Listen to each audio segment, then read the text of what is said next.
Hey, what to do? What's good? I had to think of something. Did you just come up with that, or Yeah. is that like did Yeah. you plan that?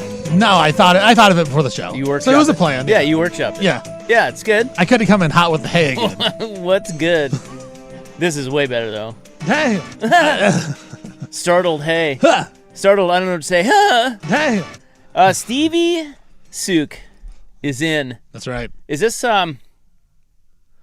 would this be our second episode together? Yeah. Second episode Like of this, yeah. Stevie Sook? Yeah. Yeah. Stevie Stevie's filling. Stevie Two Chair. Ooh. Yeah. So Steven Vaughn is in for Big Sook Jason Sakanik. You guys remember Big Sook? He's gone. I do. He's gone. He's in Hawaii, which I looked up the weather today. Got to hand him one. He was right.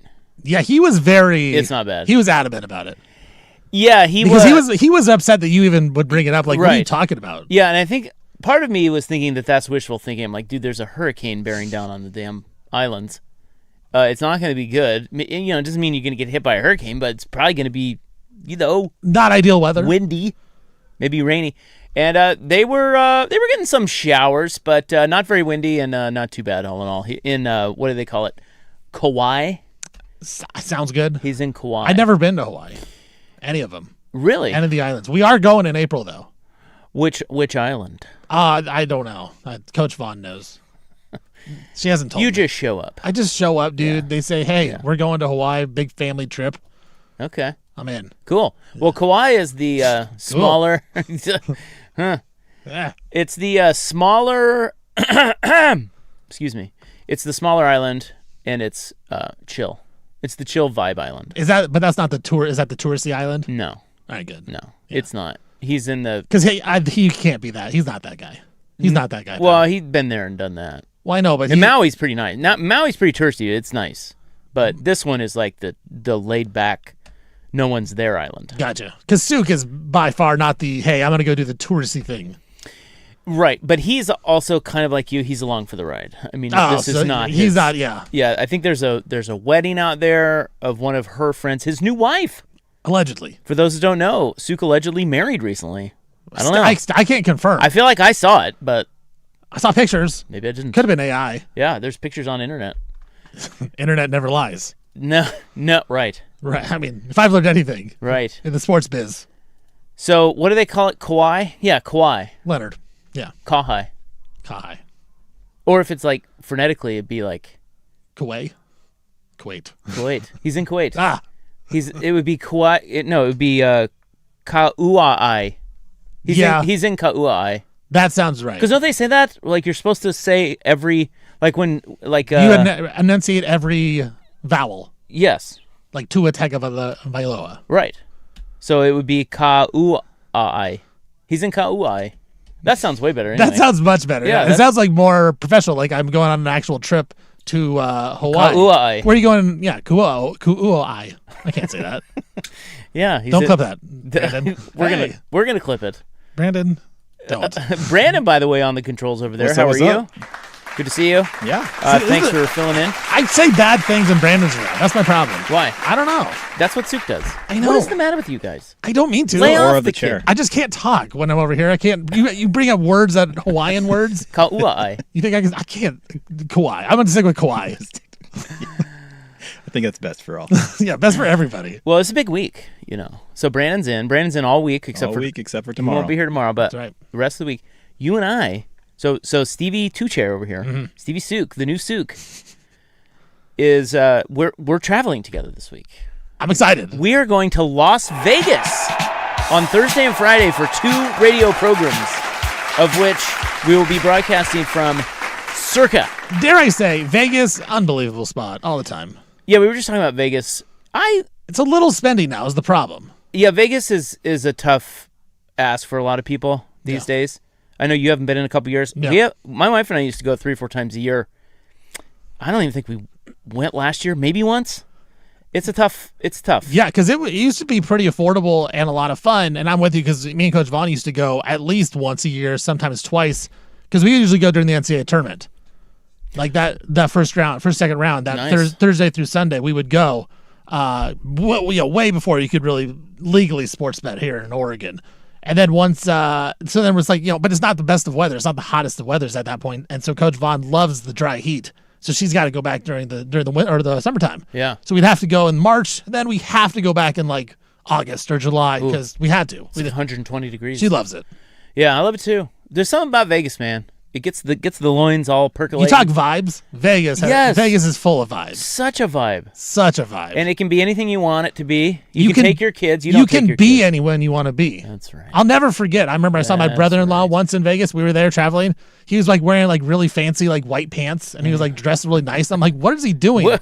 And Who is this? Yeah, and I was like, Coach Vaughn. I was like, what is he wearing? And she's like, you know what? He just wants to be who he wants to be in Vegas. And I go, you know what? You can be whoever you want to be in Vegas. Ladies do this a lot. Right. They get all sorts of slutted out. I can't wait for you to see my outfits, Rob. I'm looking forward to it. I'm getting slutted out. Yeah, let's do it. We're gonna be downtown. We're gonna be at Radio Row, just all dressed in, Yeah, so we're look, I don't know. What is happening? I don't know. Does anyone know? No, we don't know. We'll find out more tomorrow. That? But we're going to Vegas, and we're going to be at Circa. That's all I know, and that's fantastic. That's enough for me. I'll show up there, and damn it, we're going to be promoting. I think they have like a Survivor pool or something. And all this. Yeah, they have the big Survivor pool. Yeah, we'll tell you more on Thursday and Friday. But I tell you what, I'm excited. They have that. They also have the Super Contest. Pick 5 games against the spread every week. Yeah. And then throughout all the season. Now, you have to go to Nevada to register. Right. You have to register there, but you can play wherever. Play anywhere. Once you register there, you can call the dudes, and then they can make the places. They can place the bets for you. Yeah. So, I think they were bringing a lot of radio shows in from across the country to try to get their listeners to go down there before the season starts, sign up, and then play. It's like $30 million on the line. Like, guaranteed. It's a huge deal. they guarantee it, too. And it's become, I don't know if you're a Survivor Pool guy. I love Survivor Pools. Well, you're a Survivor Pool legend. I'm very good at it. From what I've heard. Very I remember back in the day. Just ask me. I know. I will. I did. Kind of. I'm very good at it. I've won a couple times. I've won 2 or 3 times. See, I always choke. I always choke right in the middle. Yeah. Why? Because I get too cute. Yes. Can't See, I try to get too cute. I'm like, oh, they're only 2-point dogs. All right. I'll pick them. Yeah. Because I want to try to save the better teams for the certain spots later on in the season. Yeah, that's why you don't win. I know I don't. I had to do an online course about this. Do you have a strategy that you go in with? I do. By the way, Survivor Pool, if you don't know, very simple. This is what's cool about it. It's just so easy. You just pick one team each week to win, but you can't pick the same team twice, and you're eliminated if your team loses. So if you pick the Bears in week 1 and they lose, you are out of the pool. Yeah, no your point money spread, is gone. No point spread, Nothing. Just wins and losses. That's right. But if the Bears then win, then you get to week 2 and say you take the Chiefs and they win, then you get to week 3. You can't pick the Chiefs or the Bears again. Right. And it just goes until like one dude is standing or like a group of people are standing in the last week, and it's really, really fun. Now, I will tell you, I have never subscribed to the theory of saving teams because, 1, injuries, you never know what could happen, but 2, usually the teams that we think are good, especially in the NFL, it's so topsy-turvy. It is. By the 4 teams that are the most pickable in weeks 1 through 4, there may be 4 completely different teams that are the most pickable in weeks 12 through 16. Well, you just said the Chiefs. Like last year, I would have thought at the start of the year, the Chiefs, they're going to be great, and then by the end of the year, they sucked. Yeah. And then Mahomes gets hurt, and you're like, oh, cool, I have the Chiefs to pick. Now, I do know in the Circus Survivor, they have certain days, so it's once a week, but then they have Thanksgiving Day that you have to make it's separate. Yes, that's separate. You have to make a pick out of those 8 teams, I believe, because there's 4 games on Thanksgiving. I think there's also a Christmas one as well. So you do have to look at the schedule to make sure you have at least one team for Thanksgiving. Or else, so you have to plan it. Yes, so that you kind of do have to plan for the Circa one because they have the separate Thanksgiving Day game. Yeah. So you don't want to get stuck with some bad team. So people usually will pick like the Thanksgiving Day first, and they will say, well, I can't pick this team until that day. Yeah. The hardest week is usually week 1. Yeah. Nobody knows who's good and who isn't. Because would it shock you if just like the Jets beat the Titans or something? Like people just pick like against the Titans or pick against the Jets, pick against the Cardinals. Yeah, because the Cardinals, I forget who they play, but it's just like 2 years ago, I think it was the Saints. Yes, that killed everyone in week 1. There's always one of those teams. So my strats are: don't save teams. I'm guessing this year everyone's going to pick play it safe. That's preseason, and have multiple entries. Always have multiple. I mean, one entry, it's just, it's luck. But multiple entries, you can you can finagle it to where you Yeah, like this year, Lions take on the Saints in Week 1 in Detroit. Everyone's going to be on Detroit. everyone. But would it shock you if Tyler Shuck's actually good? Yeah. You know no, it would not shock me if New Orleans won that. Like Jags, Browns. What's the highest point spread in Week 1? I'm looking right now. 10.5. Chargers, Cardinals. And that's in L.A.? That's in L.A. Yeah, Chargers are going to get a lot of love. Like, would it shock you if the Cardinals won that game? Yes. I mean, probably a rookie quarterback on the road. Who's more likely to win? The Cardinals over the Chargers, the Browns over the Jags in Jacksonville, or the Saints over the Lions in Detroit? Most likely to win? Yeah. Probably the Saints. Those are the 3 biggest point spreads in Week 1.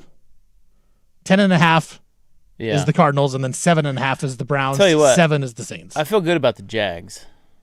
That's not a bad. That seems like, but that's a good survivor play. The Jags are solid. As a guy though who kind of follows the Jags, because are you a Jags guy? I kind of am. So the story is my friend. He's a huge Jags fan.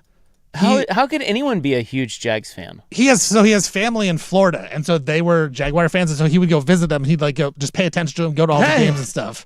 And so then me and Coach Vaughn, we had NFL Red Zone, but we were the only people that had it, and so that was the only way he could watch his Jags games. And so he would come over and watch Jags games on our TV, and they're like 3-13. And so I'm watching all these Jaguar games with Blake Bortles, and I'm like, this is the dumbest thing ever. But then I start getting mad because I'm like, make a play, like do something good.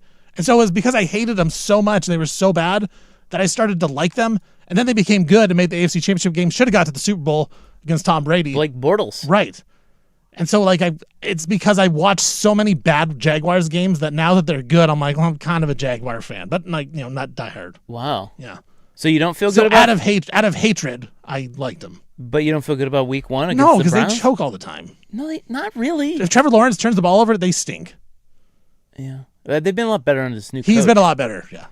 Their coach is great. The coach is great. The Survivor's fun, okay? And we'll tell you more about it on Thursday and Friday when we're in Vegas at Circa. It's going to be grand. What else was I going to tell you? There was something else I was going to tell you, and I can't remember what it is. That's tough. At any rate, Stevie Two Chair, did you go on it? So Suk supposedly at his honeymoon. Right. Did you know that? That or a wedding. In Kauai. Or both. There is a wedding there, but I think it's his honeymoon. See, I wouldn't want to go, I'll be honest. To what? To the wedding. Why? If it's my honeymoon, why would I waste time going to a wedding? Yeah, right. Well, I think they went to the wedding. They committed to the wedding, and they're calling it their honeymoon. All right, they're not going to upstage the new married people getting married. Yes, but yeah, I think it's their honeymoon. All right, that's fine. He just didn't want to admit it. Yeah. Did you go on a honeymoon? Did Stevie nuptials? No, we didn't. Really? No, we didn't either. Yeah. We were gonna go to Vegas. We got married in September in Vegas. Coach Vaughn had just got laid off from her job as a teacher because she was super young. She was like 22 when she got her first teaching job, and so they had to lay off the least seniority people, and that was her. So they laid her off. And then literally like 4 days before the wedding, she got a job. And so she had to start school like next day. Yeah, we were going to go, but we couldn't, and I was pissed. Yeah, I never went on one either. I was like, I'm trying to go to Vegas. Seems like a lot of money. Not back in 2012, though. Yeah. Yeah, you should go now. You know what? You should bring her out. You know what? Tell you what. Bring her out on Thursday and call it your honeymoon. Radio show / honeymoon. That would be great. You guys already did a wedding. Yeah. We'll put her on. We did 2 weddings. We'll put her on. She'll be in on Friday. Great. She'll probably just be laid by the pool. I can't imagine she would want to watch us do radio. No, she won't. No. And nor should she. No. My wife's coming in Friday as well, and she too will be by the pool. Yeah, so they could go sit by the pool together and chat about us. Now, Brandon, did you go on a honeymoon with your lovely bride? I did. We went to Maui. Ah. Yeah. Maui. Yeah. Mauai, yes. Yeah. Nice. Good for you. That is good. See, I'm jealous of that. It's bliss. It was bliss. Yeah. Yes. Yeah, because no kids. No, well, you didn't have kids at the point. time. Yeah, even if you did, they would have been staying with the grandparents. They wouldn't have come. No. No, we just barely had like a 2-day getaway in Bend, and that felt like a honeymoon, just getting away from the kids. Yeah, right. Just this last weekend? Yeah, it was right after, like, right on the back end of all the fires that were going on down there. So, but we survived. I was just in Black Butte. Gorgeous. How's that? It was gorgeous. Yeah. Yeah, the weather was perfect. Very little smoke from the wildfires. Yeah. But I love Do you like Black Butte? I don't know that I've ever been there. Oh my God, I love it so much. It's so much to me. It is superior to Sun River. Oh, really? And Eagle Crest. Yeah, and I like all three, but there's something magical about Black Butte. Eagle Crest. That's the one in what, Redmond or whatever. Yes. Yes. Yeah, because I was just there. I was just at Eagle Yeah, it's not Crest. that. Yeah, it's not quite to Bend. I can't remember. Right. It's Redmond. Yeah. We were just there a couple weeks ago. Yeah, it's nice. It's nice there. Yeah, we were there, and then we were at Sisters as well for a wedding. But then Sisters, great town. Yeah, and then we stayed with my aunt and uncle at Eagle Crest. It was great. I agree. The smoke was a little smoky, Was it? but it kind of cleared out a little bit for a while. And Yeah, then you kind of had to pick again. your days of when you want to go outside. Yeah, because you were worried about it. I remember the last I time was, you were in, yeah. you were like, it was oh, right on man. the tail end, and fortunately we kind of dodged it all. It blowed away like right when we got into town, so we were able to do everything outside. So Because that would have been terrible. it would have been a That mess. would've It would have been horrible. COVID all over again. Especially with kids. Oh, and we had all the cousins too. So there was like 12 kids in the same house. Like it was. I think you just send them outside. So just go in the pool. Their little lungs can You'll be handle it. fine. Yeah, Breathed it. their lungs aren't even developed. Right. It's not gonna hurt them. Yeah, it's going to help them, really. Yeah, I think Really, that's right. you're Yeah, helping. you're building immunity. Yeah, because you're making them tougher. Yeah, Rub some dirt on it, right. on your lungs. You have trouble. Rub some dirt on your lungs. Yeah. Having trouble breathing, kid? Well, try smoking. Right. This is nothing. That's what they did in the 90s, bro. They just smoked in front of us and blew it at us. God, you 11, We 12 cater years to these old. kids, really. That's what I've learned. We cater kids by not secondhand smoking right in their face. Pansies. You're so right. Thank you. Well, we got a big week. It's gonna be fun. It's gonna be a fun week. We're gonna party. We're gonna go to Vegas. Brandon's in. Stevie Two Chair is in. Is it Should be good. now, Brandon? I think your kids are too young. Is it back to school week? Not for me, no. My kids don't start till like September. Brandon was just asking me. It's like 2 weeks from today. Is it really? Because I think Yeah. Portland's this week. Yeah, some people start late this week. My kids don't start till like the 7th. Yeah, preschool's not till like the 12th. Boy, So I bet it's- you're counting down the days. Yeah, a little bit. It'd be nice to have one less kid. Brandon's to like, scream at me. I think it's this day, although I know exactly what I day know and what day hour it is and when and it- yeah. minute. Right. Got a tea time right after I yeah. drop them off. You get part of your life back. Yeah, a little bit. Yeah, I remember first day of school. Big deal. Boy, it really was. But is it Well, I don't know if it is. I was going to ask you. Is it big for your huge kids deal? these Coach days? Vaughn makes it a huge deal. She's like, you got to take pictures. The picture, yeah. So she loves it where we stand in front of the house at one spot and you take a picture at the start of the year, then at the end of the year you can see the growth Right. of how tall they are. And I'm like, all That's right. cute. Like, how about you just do it then? Does it have to be morning of the first day of school or could it be the day before where you do it? You know what I'm saying? Like, Yeah. why do I have to do it on that Monday? Why can't we just do it on Sunday?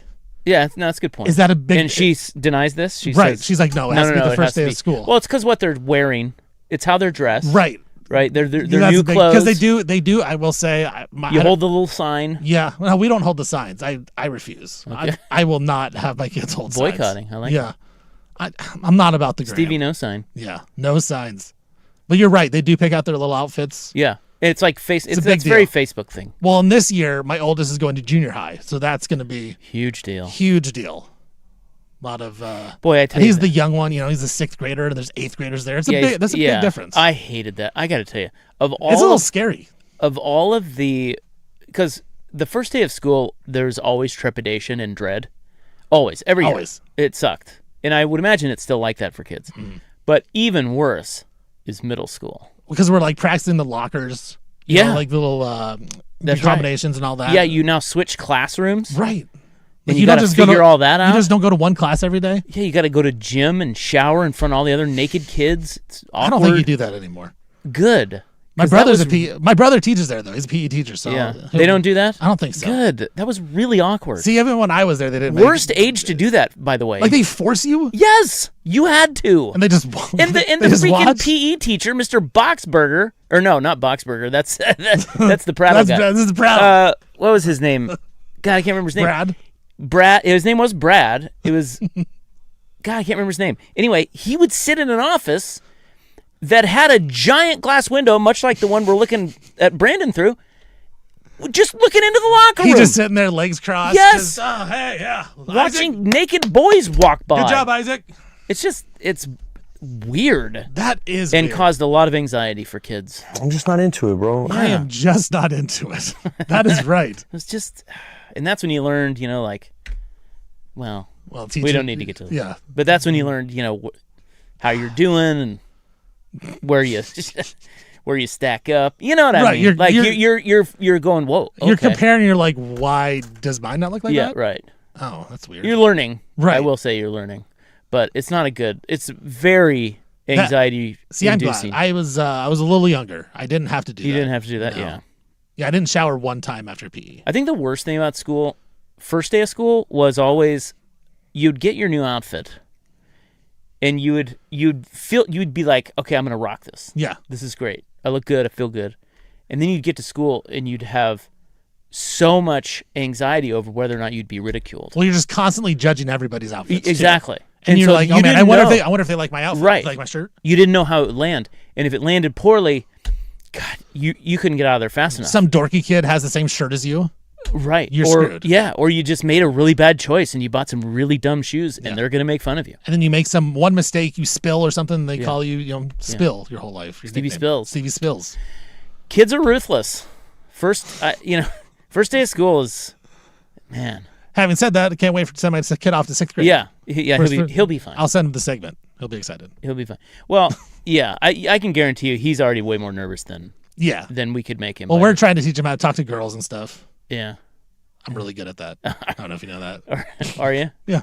Super good. I'd love to see the Stevie Flirt. Stevie Flirts. I'd love to see the Stevie Flirts 101 class. So good. You need to put that on Dude, YouTube. I know chicks. I know. Oh my God. All right, well, we should probably break on that note. We are off and rolling. That's your Brad Boxberger opening prattle. Big Sook's out this week. Stevie, 2-chair filling in.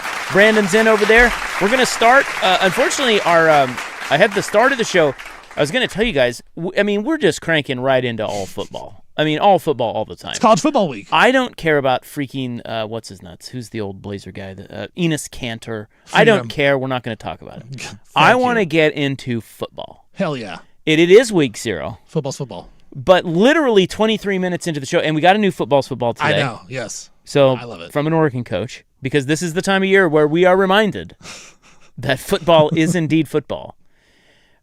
Unfortunately, football has been knocked off the headliner today by Blazer news. Stupid Blazers.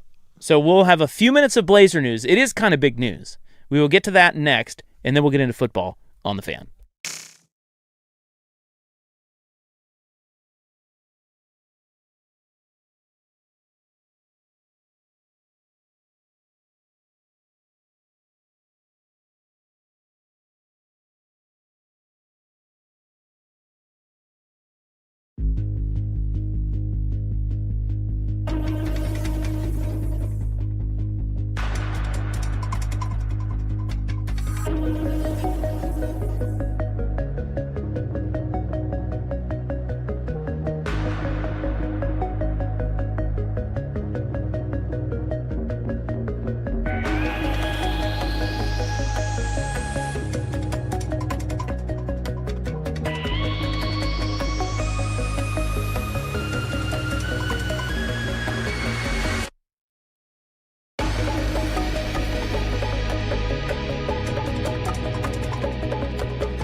FM and 1080 AM.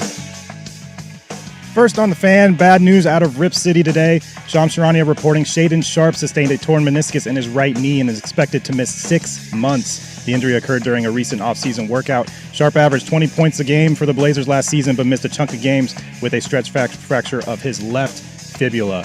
In the NFL, 49ers owner Jed York pleaded no contest to a pair of misdemeanor charges today after being arrested in Ohio on suspicion of engaging in prostitution. The Texans acquired wide receiver Kayshon Boutte in a trade with the Patriots. New England in return will get safety Jalen Reed and a 2028 7th-round pick. And Browns coach Todd Monken announced Deshaun Watson as the starting quarterback to open the regular season. I'm Brandon Henson from the George McCoy at Warren Allen Sports Desk. Don't call your mom. Call George McCoy at warrenallen.com. This is the Fan.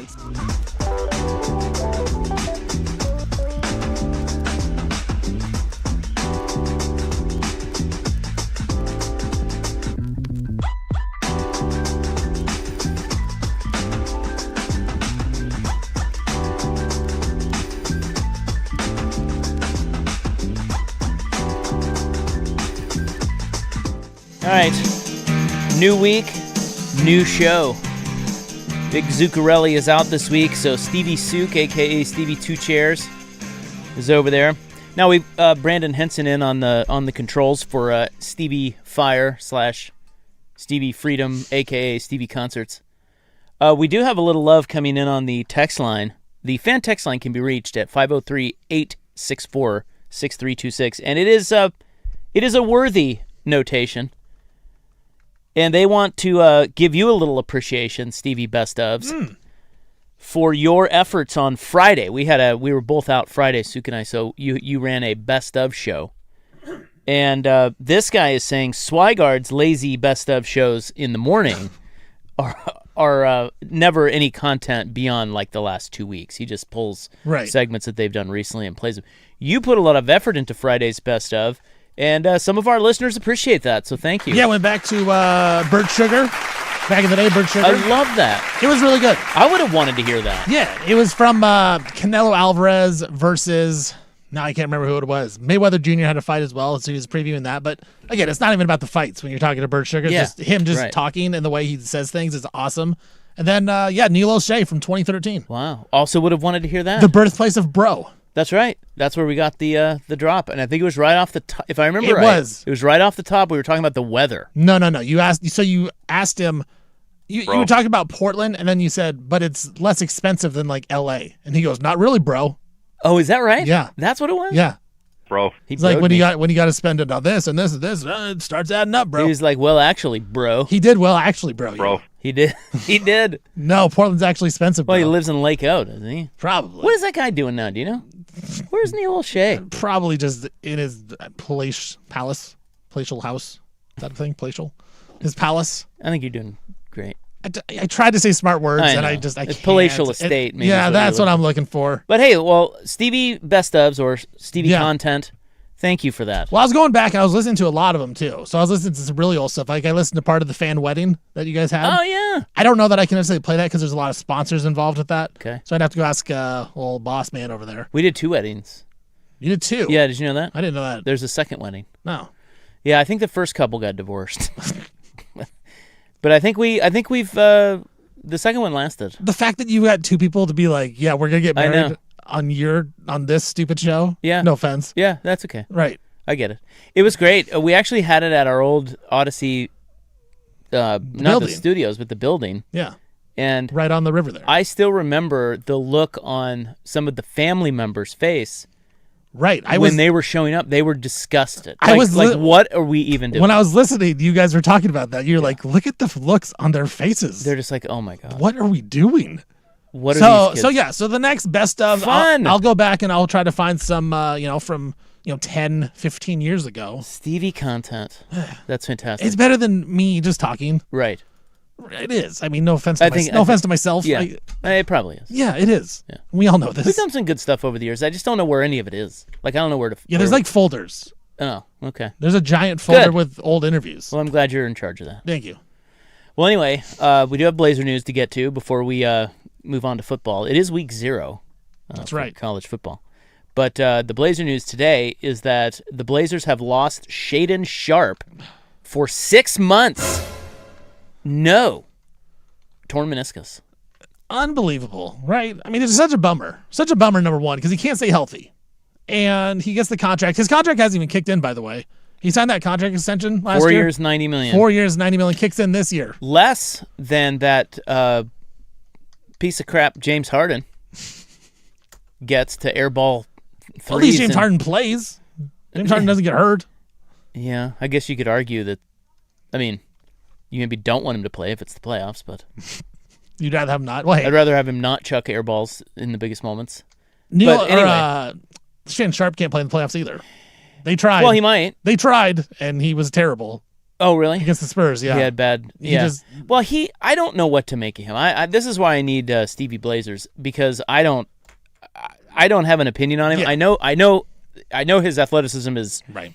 incredible, and I know he averaged 21 points a game. He was their second leading scorer last year, but I also don't know if he's any good. I mean, is he good? Is there a ceiling that's high for him, or is it just? I think that there was. I think that there still is. Because he the way he moves around, Rob, is like, you can't teach it. You can't teach the way he moves. You can't teach the way he plays basketball because he makes it look very easy. It's very Zach LaVine-esque, where it's just like, it's so smooth. It doesn't look like he's trying, and so people are like, oh, he doesn't even care, which may or may not be true. That was the rumor when he was drafted, is like, does this guy actually care about basketball? I think people still don't know. The jury's still out on that one. Oh, really? Yeah. So he's kind of lazy? Yes, there's a lot of questions on if he was actually caring or if he's just lazy. Okay. When he first came into the league. Now he gave him $90 million. And then they gave him $90 million. And now he's hurt for 6 months. Yeah, so that's kind of the worry on that. But I think for me, I was fine. I liked the contract extension at the time because I thought this was the guy that was going to blow up, like Denny Avdia did. I thought, if we're looking at the Blazers roster going into last season and you think one of these guys takes a step up to be a star player, an all-star, it would have been Shaedon Sharpe. It turned out to be Denny Avdia. And so I've lost my faith that Shaedon Sharpe is going to turn out to be anything super special. But what he can do is he can score the basketball, right? Like, he scored 20 points a game. He still can't shoot. He mostly scores off of being athletic. And so that will be a problem at some point. Terrible defender. What a ringing endorsement. Yeah, like he's so, to answer your question, is he good? Kind of. Like, he's fine. Well, hey, But as I told Brandon before the show, I was like, dude, the problem now is, like, he had no value going into the season. Now he has really no value, and his contract's just kicking in. So it's like, you're kind of stuck with this guy for at least 2 years before he can figure something out. At least there's hope that he could be good when he comes back. Right, because you got to work with him. His athleticism, you just can't teach that stuff. You can do something with him. It's not like a loss. Like Scoot, like, aren't you way more worried about Scoot than Sharpe? 1,000,000%. Yeah, Scoot's like not. Right, because he's not the guy. I think at least Shaedon Sharpe, you can put him out there and you can say, go get a bucket, and he can. I don't know that Scoots, can he do that? That's the question. But I will say, now that Shaedon's out, it does open up the guard rotation a little bit for Mike Nori. Well, right. You had 6 guards. Now this is actually a good thing. Glass half full. Yeah. Thins the herd. No, it's tough, though, because it's such a bummer, because last year was Scoot that was hurt at the start of the year, and they kind of wanted to see, hey, can Scoot and Shaedon do it together? You never saw it because Scoot was hurt. Now, the question's still kind of there. Hey, is Scoot or Shaedon, are any of those guys going to be guys you can build your team around? And we still don't know, because now Shaedon's hurt for 6 months and won't be back until probably the trade deadline. So it's just, you just can't stay healthy, and it's just the same thing over and over. February, March, they're saying, may not play all year. Right. And so, I think we should get used to the Jeremy Sochan experience. Oh, awesome. Right? Yeah, I'm excited. Isn't that the only other, like, who else? I mean, because what's funny about it, all their guards, now you please correct me if I'm wrong, all their guards are small except for Sharpe. Right. He's like 6'6". He could play 3. Yeah. And yet now he's out, so that's Kamara. Yep. And Denny Avdia. But he's got to play the 4. He's got to play more of a 4, yeah. Because they don't have anybody there. They just traded Jeremy Grant. So Jeremy Sohan is going to play. Is it Sohan? Is that his name? I say Sohan. Sohan. I think you can say whatever you want to say, but I don't know. I don't know what properly it is. Maybe they make another move. Your Blazers. Look, when they got Ja, we all kind of thought there's another move coming, right? Like, that was the whole thing. It's like, oh wow, like there wasn't. But there wasn't. But it was like, hey, this is a fun first move because there was no risk to it. You're getting Ja, but there's got to be another move. There wasn't, but now there kind of has to be. You kind of need another guy. So? You got to have another guy that's like 6'6", 6'8". That Jared Vanderbilt trade that we talked about the other day. And Bronny? Yeah, Bronny and Jared Vanderbilt for Young Hansen and Veet. Look, who doesn't do that deal now? I tell you what. You get the cachet of Bronny? At first, I just wanted it for Bronny. Now I want it because Jared Vanderbilt. Yeah, nice little plug and play. That's right. At the 3 or 4. Again, he would play. Yeah. He would play on this roster. You need him. That's not terrible. I hate to say that. I hate it too. Well, the Blazers have lost Shaedon Sharpe. Torn meniscus. Story broke by Shams earlier in the day. He's out 6 months. All right, week 0 in college football next.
right, now to a real sport. Football. WNBA. No, we're not talking about the WNBA today. I refuse. Not even breaking down games? No. Okay. What about the Fire's new mascot? Dude. Yeah, now that actually, Yeah, he's take right. it back, Brandon. He's Great right. call. You're right. That's on in the news. We will cover. It is not Sassy Squatch, as Suk has been wanting. It is sassy, though. Very sassy. I mean, he got half of it right. Right. But you're right. We will be talking about that. Good call, Brandon. So I take that back. We will be talking about the WNBA. We have reached. You've done it, guys. You did it. It was a long summer, and it's still hot out. But we have reached week 0, which is the most confusing thing. Did it in all seem of longer sports. this Yes. off season? Yes. Now, Suk was and it just the Moda Center stuff? Like, was it just because we're in Portland, or do you think that was everywhere? No, I think it was everywhere. Suk and I have been doing this long enough, and he and I have talked about this. We've been doing this long enough to know the ebbs and flows of the sports year, Right. as have you. Yes. And some years, there's just a lot of stuff going on and big stories. Like the example we always use is the one year where you had the Mike Vick dogfighting scandal and the Tim Donaghy sports betting scandal in the same summer. That's crazy. That's not, dude. We got 2 months of content out of that. Right. But this, I'm not. I'm not kidding when I say this was the slowest and most boring summer we've had in years. Because then we had to just talk about just boring, Stupid, dumb stuff.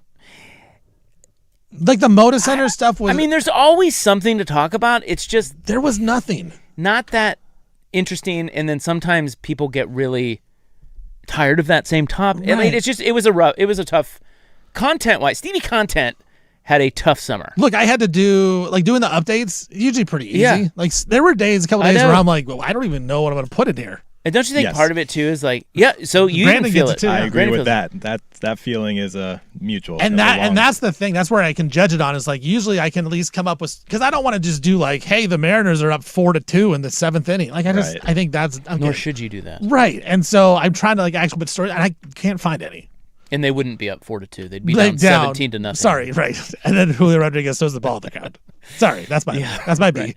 But yeah, it's like, and I think we talked about this on the show before, but this summer also had really annoying topics, like Right. things that were not. It just. Court cases for the NCAA. I'm just getting so tired of talking sports. I I shouldn't say that. I love college football. I am so tired of seeing guys that are going back to college football now and play and like, hey, what's going on in the courtrooms? I don't care. Yeah. I All the just courtroom don't stuff. care. Yeah, there's just a lot of really annoying topics. Right. This summer was, but look, the point is, you've made it. We did it. We did it. Week 0 is here, which is also confusing because why don't they just call it week 1? But they don't. So there are 8 games on Saturday. Which, by the way, the games, as you said, they're not good, Oh, they're terrible. but we're so excited and we're so starved for anything that I will be betting on all 8 games more than likely, and I will watch all of it, and it'll probably form my opinion on these teams. Like, I'll watch NC State, Virginia, Yeah. then I'll think back in week 10, I'll be like, oh, I remember NC State won back in week 0, and it will form my opinion for the entire season just this week 0. Yeah. And we're going to be in Vegas, so we have to bet. I have to. I don't We're want to. contractually obligated to bet. I literally don't want to. I have to. Sports guys in Vegas for week Right. 0. What are we supposed to do? At the circuit where they have the big giant sports board in the swimming pool. Yeah. What am I gonna do? Not bet? So here are the games. Are you I ready think for I'd this? get fired. Right. We're obligated to. College game day will not happen. So there's no college game day this week. There's no good enough games to even have it. Exactly. Next week they're going to be at Clemson LSU. By the way, get ready for overkill on Lane Kiffin, I'm already so tired of him. because that's another one that contributes to that what we were talking about with the summer topics and things. Yeah. I think it just, with the day and age of social media and content, like they just beat the same stuff to death Because they get clicks. more than ever, and that's why we're more frustrated. Because With isn't that the stories. thing? They just get clicks, and so they just Yeah. keep writing Same about it. stories. Yes. And the first one in college football, I'm here to tell you this year, it's going to be the Lane Kiffin LSU. Because there was another Lane Kiffin story out today. Yes, that he got. What were they saying? They actually were checking the. They Ole went Miss- through the Ole Miss locker room and every room at the facility for bugs. Yeah, Like he wired it up so he can hear. yeah. While he's at LSU. And I read that story, and somebody, I don't know if it's the AD, but somebody said, "You don't know Lane Kiffin like I do," as if to say He would do that? would totally do that. Which is wild. So Lane Kiffin, his LSU debut is against Clemson. Right. Next week, game day will be there. Then they're at Ohio State, Texas, obviously in week 2. But then they go back for week 3 is LSU Ole Miss, and that, of course, is Lane Kiffin returning to Oxford, and you are not going to hear the end of Lane Kiffin. Is it weird that they're going to SEC games the first 3 games of the year? Well, and it's ESPN and the SEC? Just saying. I mean, they're going to beat it down our... Doesn't faze me one bit. What an exciting time. It should faze you as a BYU fan. Wait, are you an SEC guy? No. He's a Big 12 What's the matter guy. with you? Big 12. B12, huh? Yeah. You don't get mad that they just go to the SEC schools all the time? Nah, it's fine. But that's their contract. But That's their TV But they're contract. trying to claim that they're unbiased. And they're not. But they're not at all. We can all see through that. Right. And that bothers me. Yeah, it should. It does. They should. ESPN's supposed to be neutral, and they're not. So anyway. Thanks, ESPN. I don't think we have any SEC teams playing this weekend, but we have North Carolina TCU in Dublin. So you need to be at your favorite Irish pub at 9 a.m. on Saturday for a pint. Right. I can't imagine that'll be any good, but maybe. San Jose State is playing USC. USC is 14th, so there's your only ranked team playing this weekend. 38.5-point favorites. Wow. San Jose State might stink really bad. Who's their coach? The old Navy guy. Nia Montalolo. Yeah. He's there? Yep. I liked him. Remember when we wanted the Beavers to hire him? Right, because he was different. Yeah. Because he runs the option. So, hey, Oregon State can't do anything correctly. Let's just do something different. NC State, Virginia. Now, that's a decent game. Not a conference game of my understanding, but they're both in the ACC. Yeah, that's not confusing. So they were supposed to play in Rio. Right. And I was reading up on that today. Have you seen why they're not playing in Rio? They moved it back to Charlottesville. I just assumed it's because nobody wanted to go. I mean, what I'm gathering, they're being very vague about it. From what I'm gathering, it's all of the above. Like, nobody in Rio wanted it. Right. They didn't have people to put on the game, and the people that were going to were kind of half in, half out. The stadium, they were like, the stadium sucks. Nobody's buying tickets. Nobody cared. They were putting shockingly, they were putting Virginia and North Carolina State in Brazil, and no one cared, and now they had to move it back to Virginia. Well, if you'd say who are the most and I know Virginia went to the ACC title game last year, but 2 schools that nobody cares about in the ACC, I would give you NC State and Virginia. Yeah. Those are just 2 of the most mid schools that have no juice anywhere. How about 2 schools that no one cares about ever, anywhere? Much less Brazil. Right. And so, if I'm in Brazil, why would I want to go watch that game? Right. If I'm a fan of one of these teams, I'm flying down to Brazil to watch me play a non-conference game against a conference opponent. So here's what it said about they called it logistical and operational concerns. This is North Carolina State, Virginia in Rio. It said the game required substantial localized backing, but the event organizer, Athlete Advantage, informed the ACC and the programs that the managing entity and host region could not meet the necessary requirements to execute the game. So very vague. Then it says, sports analysts and league statements pointed to potential complications with the field and stadium infrastructure. The game was scheduled for a soccer venue, creating hurdles in transforming the facility for American football and managing field degradation. And then it says initial ticket sales and travel package purchases from fan bases were so low that the high cost of flights and lodging to South America heavily discouraged fans from traveling. So it makes a lot of sense. Basically, they didn't want the game, and the fans the American fans didn't want to go to the game. I can't imagine the player. I mean, I guess the players would have wanted to go down to Rio. Maybe. That'd be kind of cool. I'd want to. Yeah, I mean, free trip to Rio. I'm in. But you have to you have to play football. But now they get to go to Charlottesville. Pretty much the same thing. Yeah, it's the Rio of Virginia. So that game, I mean, it's not a bad game. Yeah, I guess not a terrible. As week game. 0 goes. You also NC State has a good quarterback, C.J. Bailey. Yeah, he should be an NFL guy at some point. Yeah, I think Virginia's supposed to be sneaky too. With the ACC, anybody can win that conference. Pribula's their quarterback. So Virginia's a sneaky pick just in that conference-wise as a title contender. I mean, they should have won last year, and they blew it against Duke. The Dukies. Boy, what a bad. Pribula's the quarterback. He's solid. That's a bad league. That is a bad league. Then you have Jacksonville State, North Dakota State. You have Sac State, Eastern Michigan. Oh, here you go. Hawaii, Stanford. That's kind of the game that I would be most excited about, honestly. Well, why? Hawaii's got a quarterback. Who's their Aliato. quarterback? Micah Aliato. Was he there last year? Yeah, he's a little short guy. I remember watching. I watched this game last year. He's a fun little quarterback. Now Stanford should have beat them last year. He'll probably get smashed and hurt at some point in this season, but he's a good little quarterback that can sling it around left-handed. Well, I've been reading that Stanford has a little something cooking with Tavita Pritchard. Their recruiting is trending up. They probably won't be any good this year. And by the way, their quarterback, this is a fun game now because it's like NFL free agency. You forget where these guys went, and now with NIL and transfers, do you remember who Stanford's quarterback is? I do. Michigan transfer Davis Warren. And dude, that guy, Duck fans may remember him. That was the year a couple years ago where they had him, Alex Orji, and another guy, and all three of them sucked so bad, none of them won the job. Do you remember that? The Ducks played them. Yes. Davis Warren was the starting quarterback in that game where Oregon went to Michigan and kicked the crap out of them. And he is now the starting quarterback at Stanford. And you could make the argument that he is the worst quarterback in the ACC. Ever? Oh, I don't know about ever. No. And the thing is he beat Ohio State that year. They beat Ohio State. And he did not throw the football forward. That was the game where everybody thought Ryan Day was going to get fired. Yes. He was the quarterback in that game. Yeah, Ohio State went on to win the national championship, but Yeah. he beat Ohio State in Columbus, and they basically could not throw a forward pass. Right. It was like, we're going to just run the football. That was him. That was him. He is an atrocious quarterback. But Darren, you mentioned it. Andrew Luck kind of being a part of it, and Tavita Pritchard, he seems like he knows what he's doing. They're going to be all about Stanford. It seems like Andrew Luck, I've read things that said he's really involved with everything.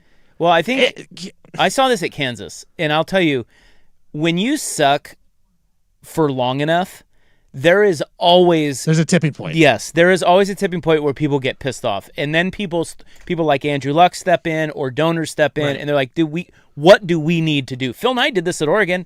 He was like, what do I need to do? I want to win.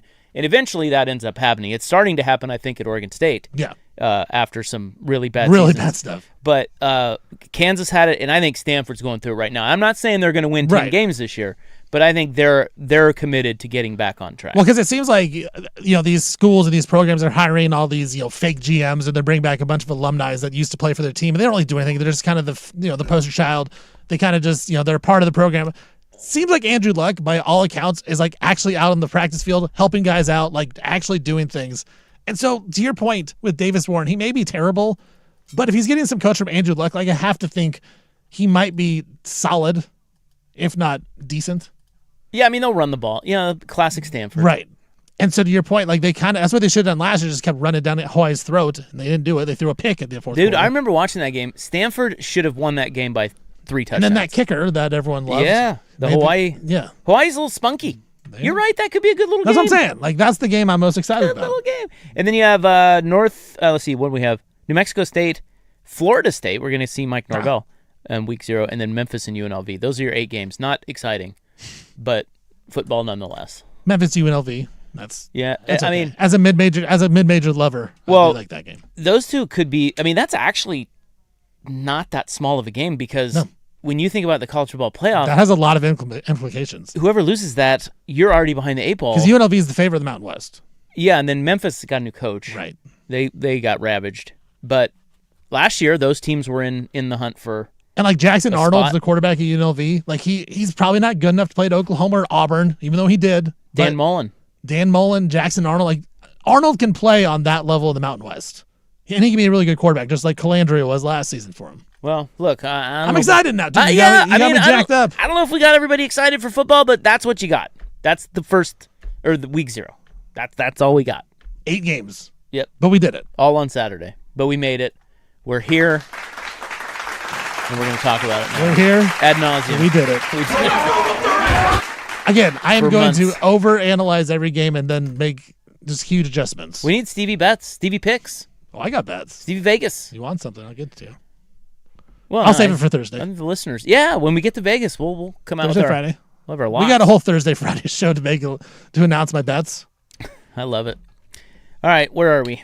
The Gobbler. Look at that. More college football coming up next. A couple of quarterbacks in the SEC. QB1s have been named. We'll be right back.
FM and 1080 AM.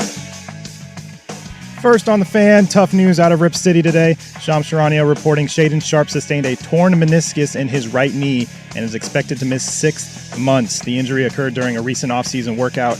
Sharp averaged 20 points a game for the Blazers last season, but missed a chunk of games with a stress fracture of his left fibula. In the NFL, 49ers owner Jed York pleaded no contest to a pair of misdemeanor charges today after being arrested in Ohio on suspicion of engaging in prostitution.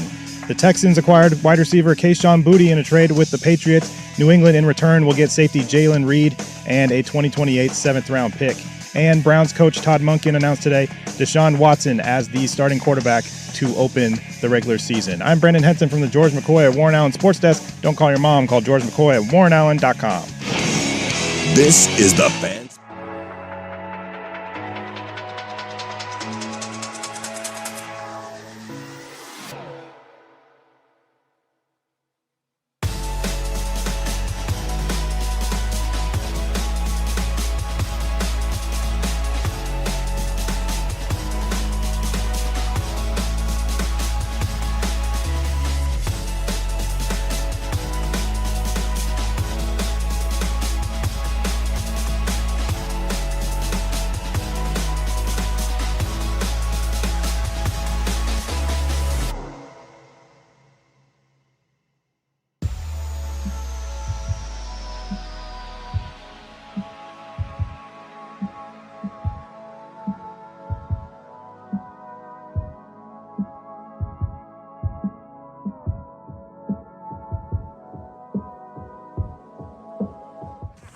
All right, welcome back now to the Gobbler, college football Gobbler. A lot of news today. Here's the Lane Kiffin story. I wanted to throw this out there. We mentioned it last hour, but it came out today. Mark Schlabach had it that the executive director of Ole Miss's NIL collective said the FBI searched the Ole Miss football offices for recording devices after Lane Kiffin left for rival LSU. Walker Jones, who co-founded the Grove Collective, told the Assorted Crackers podcast. Oh. Whoa.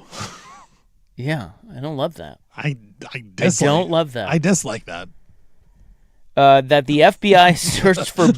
It's different down there, I guess. I guess so, yeah. That does sound like an SEC podcast right, like if title. You tell me that name Assorted of that Crackers. Yeah, that's the name of the podcast. You're like, what conference are they covering? SEC. SEC. Yeah, Brandon, comments? Sounds like a child snack during church. Assorted crackers. What are we doing? Hey, dudes, they must be doing something different down there. Goodness. He said the FBI searched for bugs in the football offices at the Manning Center once Kiffin bolted for LSU after guiding the Rebels to an 11-1 record. Jones told the podcast, we actually had the FBI come through and walk the building for bugs and for everything. We knew kind of what was in Baton Rouge, and we knew how they operated. I remember getting on my knees and looking underneath the desk, like checking for, is there some sort of bug in my office? When asked why he was looking under his desk, Jones said, trust me, you don't know this guy, Lane Kiffin, like I do. What an exciting time. Can I also, FBI, can I just call the FBI and have them come, check the studio for bugs? Like, what, are they just doing them a solid? Can you hire the FBI? Like, what the hell? Yeah, that is a good question. Because you just call the government and be like, hey, I think this Lane Kiffin guy. Because the answer would be no. Yeah, sorry, we're a little busy. Like, we can't. No, we'll be there next week. Because I do think Dusty's bugged all the studios. Oh, I'm wait, sure you can just listen on the radio. Well, you got to be careful on radio. You know, have you ever had a hot mic moment where you didn't think the mic was on and it was on? Yeah. Never said anything bad. Yeah, that's why you got to be careful. You got to be really careful. But you got to pretend like there's bugs everywhere when you're in radio. You got to be very careful. But you're right. Like, how are they doing that is solid. Also, look, I don't know Lane Kiffin at all, but I feel like he just probably wanted to get out of Ole Miss so fast once he took the LSU job. I don't think he was planting mics everywhere. I don't think he was planting bugs everywhere. Or it was like when he first got hired at Ole Miss, he's like, well, at some point, I'm going to leave because that's what Lane Kiffin does. He doesn't stay at a job forever.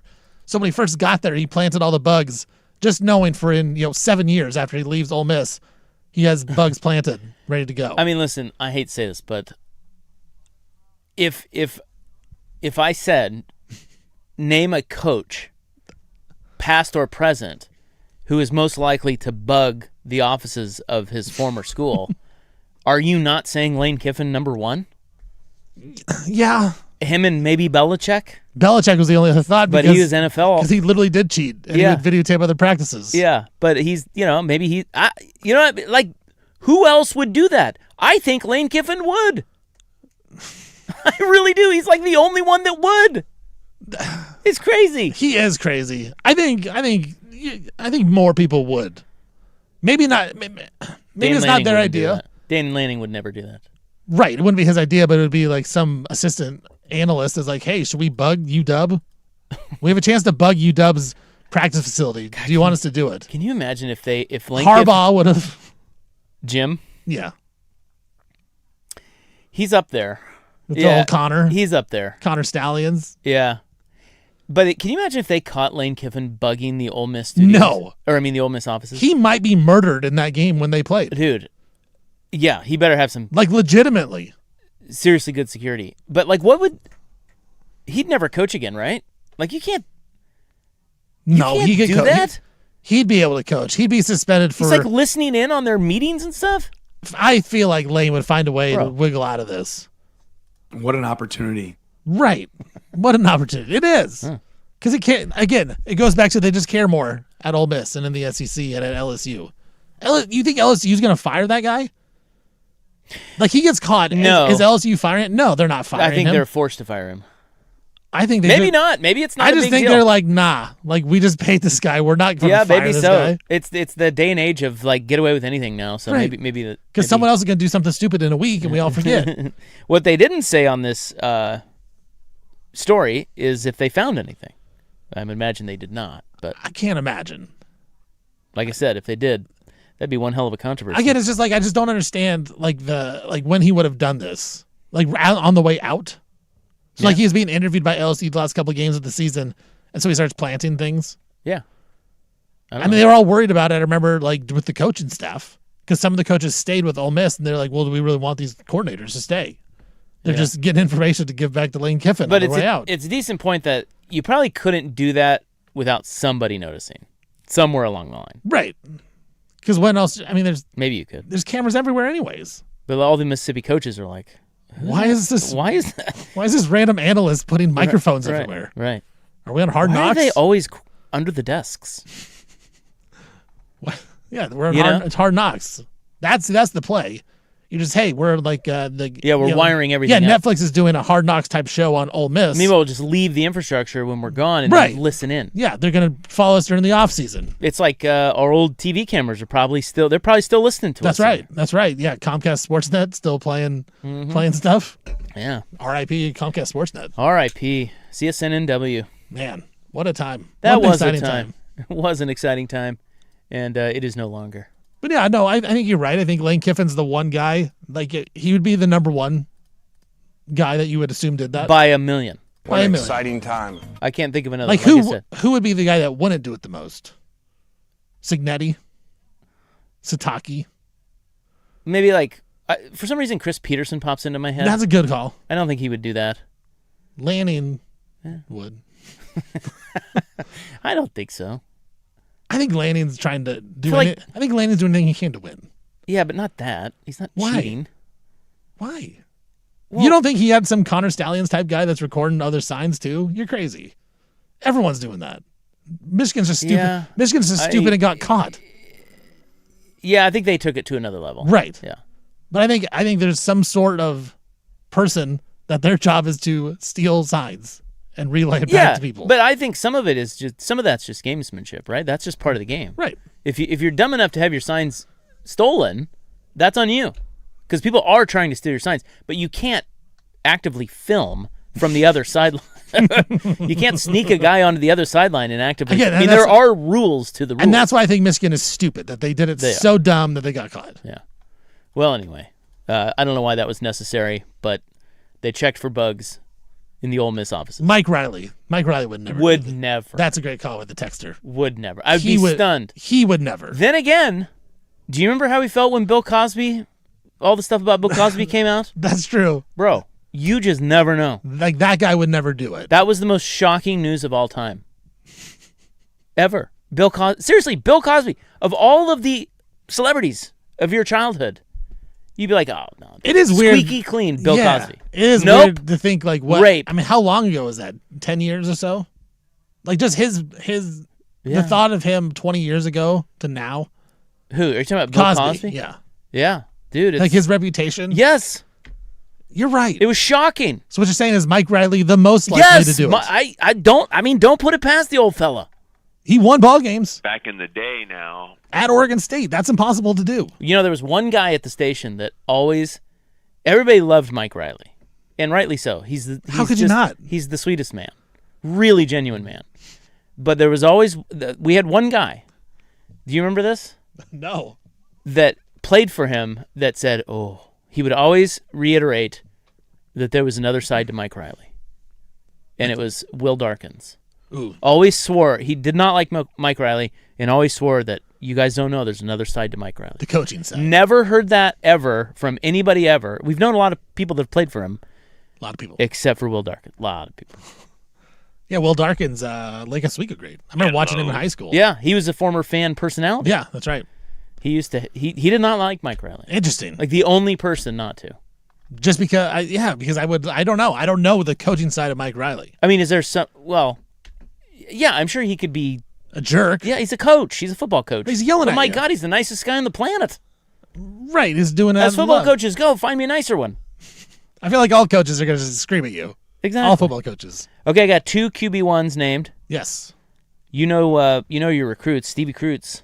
Stevie Cruton. Cha, brah. Bama has gone with Keelan Russell. Smart. That's big. Yeah. Because he's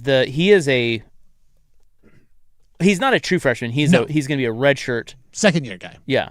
He'll be a redshirt sophomore. Yeah. Or no, he played a little bit last year. Yeah, so he might be a sophomore got in, or just a a redshirt sophomore. freshman, yeah. But he is the highest rated quarterback signee ever at Alabama. I was going to say, I think he's like the second, number two in that class out of high school. Yeah, and he was, previously the highest rated signee at Alabama was Bryce Young. Right. And this kid has passed him, and they didn't know he was competing with Austin Mack.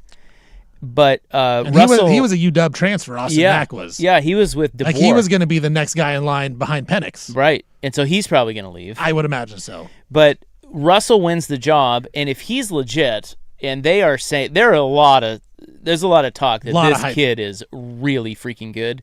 If he's legit, that changes the trajectory of Alabama right away. I mean, they could win the SEC right now. Yes, with him. Now they lost. I mean, they lost their quarterback. They lost their leading rusher. They lost 3 of their top 4 targets, and they lost 6 of their top 7 offensive linemen.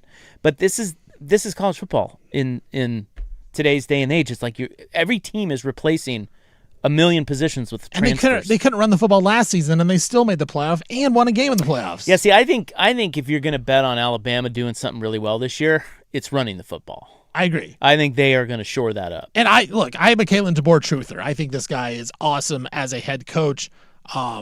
I was actually shocked he got the extension in Alabama. Like, I don't know how well it's going to work at Bama because he's got to live up to the Nick Saban hype, and those fans are so crazy. No matter what he does, they'll just say, "Well, you're not Nick Saban." Well, I get that. DeBoer seems like the type of guy that at some point will get fired from Alabama. He'll go to some other Power 4 job and then be awesome again and lead a team. So, look, I think going into camp, it seemed like Keelan Russell was going to be the guy because he was just way more talented than Austin Mack, and I think it's a great move. And I'm with you, Rob. Like, I think we are overlooking Alabama a little bit. Bama is being slept on. They were outside the top 10. You look at like the coach or the media poll. I think they were like 4th or 5th in the SEC. The recruiting is not great. The recruiting like out of high school was terrible this past year, but that's not going to affect what they do this year on the field. I think Bama is actually a sleeper team, especially if Russell can play. You know, you can argue Kalen DeBoer has actually done because they always say you never want to follow a legend, right? You follow Nick Saban. Like, dude, what do you have to do short of winning a championship to make everyone happy? Well, they fell short, but you could argue Kalen DeBoer for who he had to follow, basically the greatest coach in college football history. Right. You could argue he's actually done a really good job because they went 9-4. Now that season, that was a little rough. They missed the playoff, and I think that pissed a lot of people off. Right. But last year, he bounced right back, went 11-3 or 11-4 overall, and then made the college football playoff. Now the way they got bounced by Indiana was pretty bad. But then Indiana did that to Oregon the next week. Exactly. Too. Right. And yeah, no, exactly. So I don't know. I think he's done it. So he's 20-8. He's 12-4 in the SEC.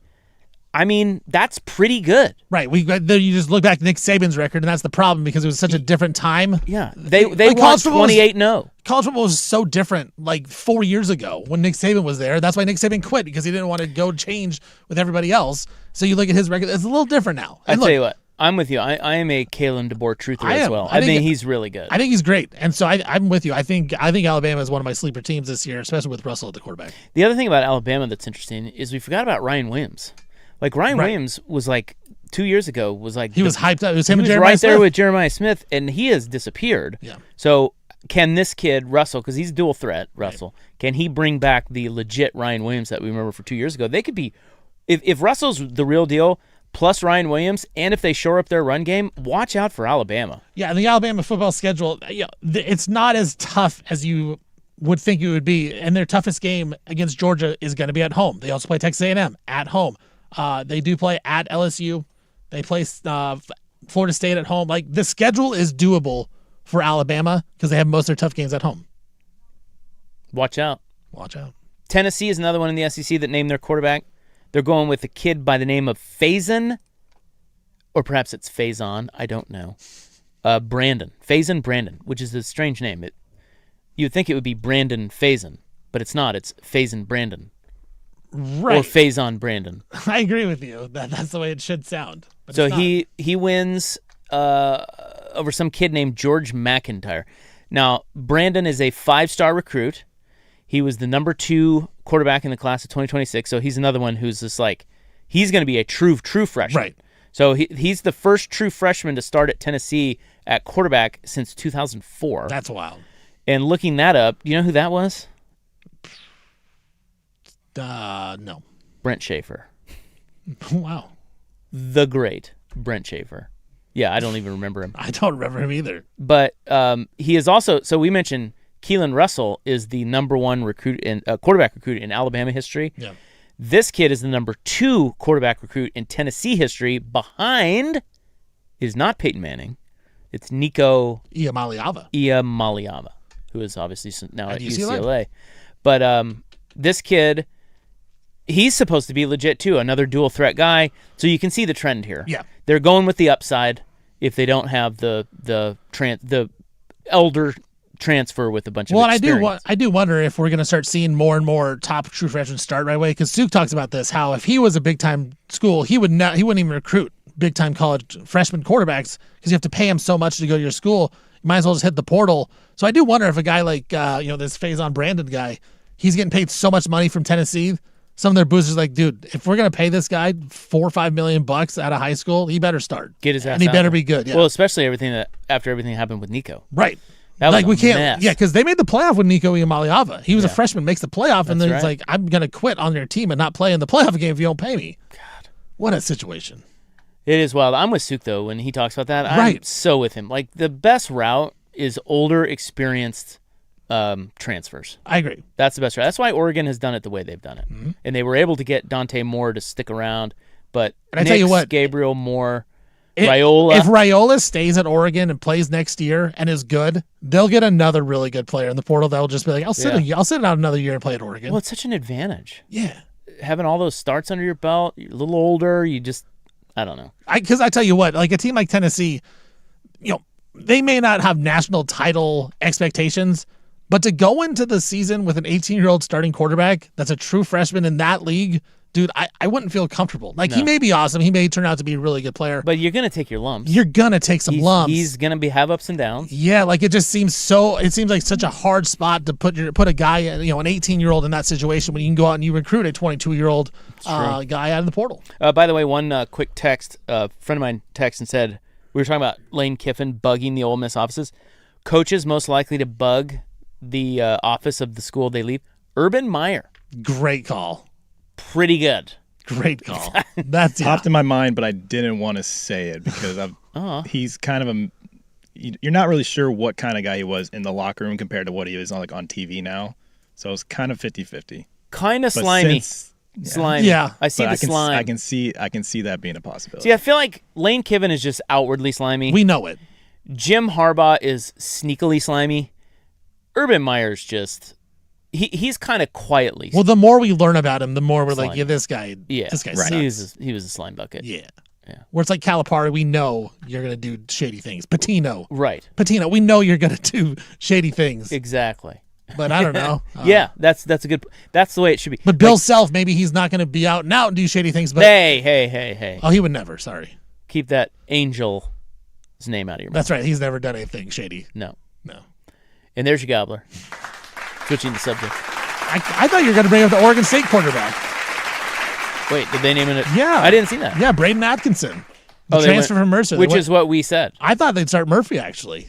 Because I thought they're going to get whooped their first 2 games, so they might as well just throw the old kid out there and take the lumps. Well, it sounds like Murphy. No one likes Murphy. It sounds Murphy like everyone sucks. hates that guy. Suzuki even said that. But yeah, Braden Atkinson, transfer from Mercer. So they have 2 transfers, Atkinson and then the other kid. Yeah, Jones, I want to say. Yeah, from Brandon Western Jones, Michigan. who was making some headway, but it was clearly going to be He's the best of the 3. So he'll start at Houston day 1. Jerry Rice Award winner for the top player in the FCS. You know, I got Oregon State ticket already. I know you do. Yeah. I'm excited. I think even though it's a bad number. Yeah. I got him at 18.5. It's like it was up to 21. Hey. But you never know. Maybe Braden brings it back down. I like it. You know? I think it's I think Oregon State should be a lot better this year. They should be. We can talk more about them later, but they should be a lot much improved. That is your college football points gobbler. Coming up next, it is we are already at in the news. Move over, sassy Squatch. Sorry, I'm throwing things around here. Here comes Rose, the glitter-breathing dragon. Next.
1080 AM.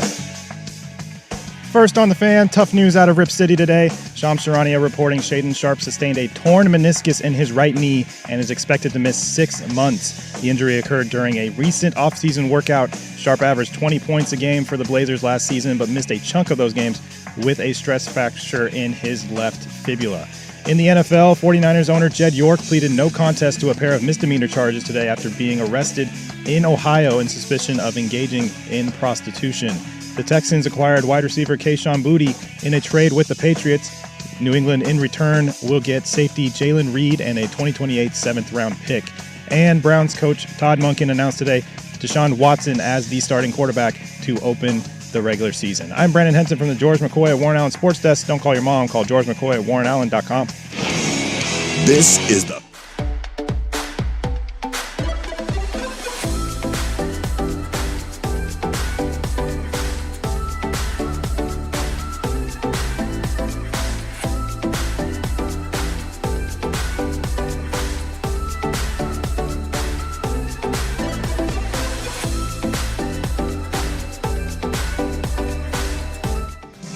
Okay, off and rolling. Big Monday program here. We've got Stephen Vaughn in for Big Sook. Yes, sir. Brandon Henson over there in for Stephen Vaughn. Yo, yo.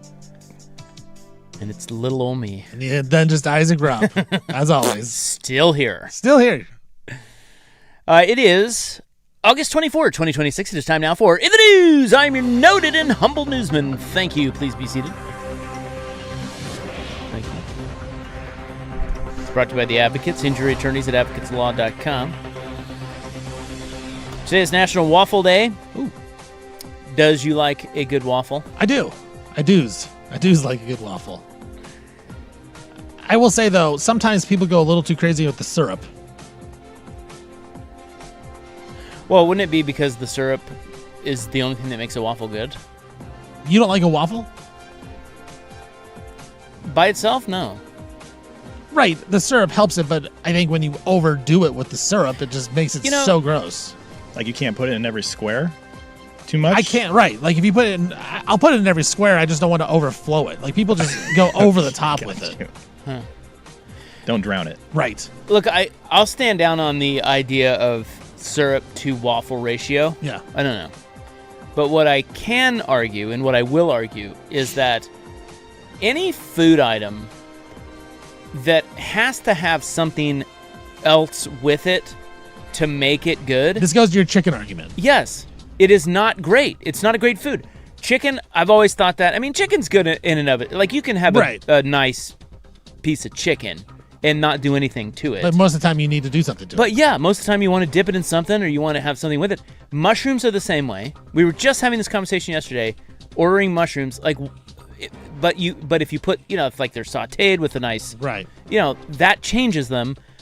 Oysters are like this, and I believe that pancakes and waffles are like this, where it's like they're basic foods. They're not that good, particularly pancakes.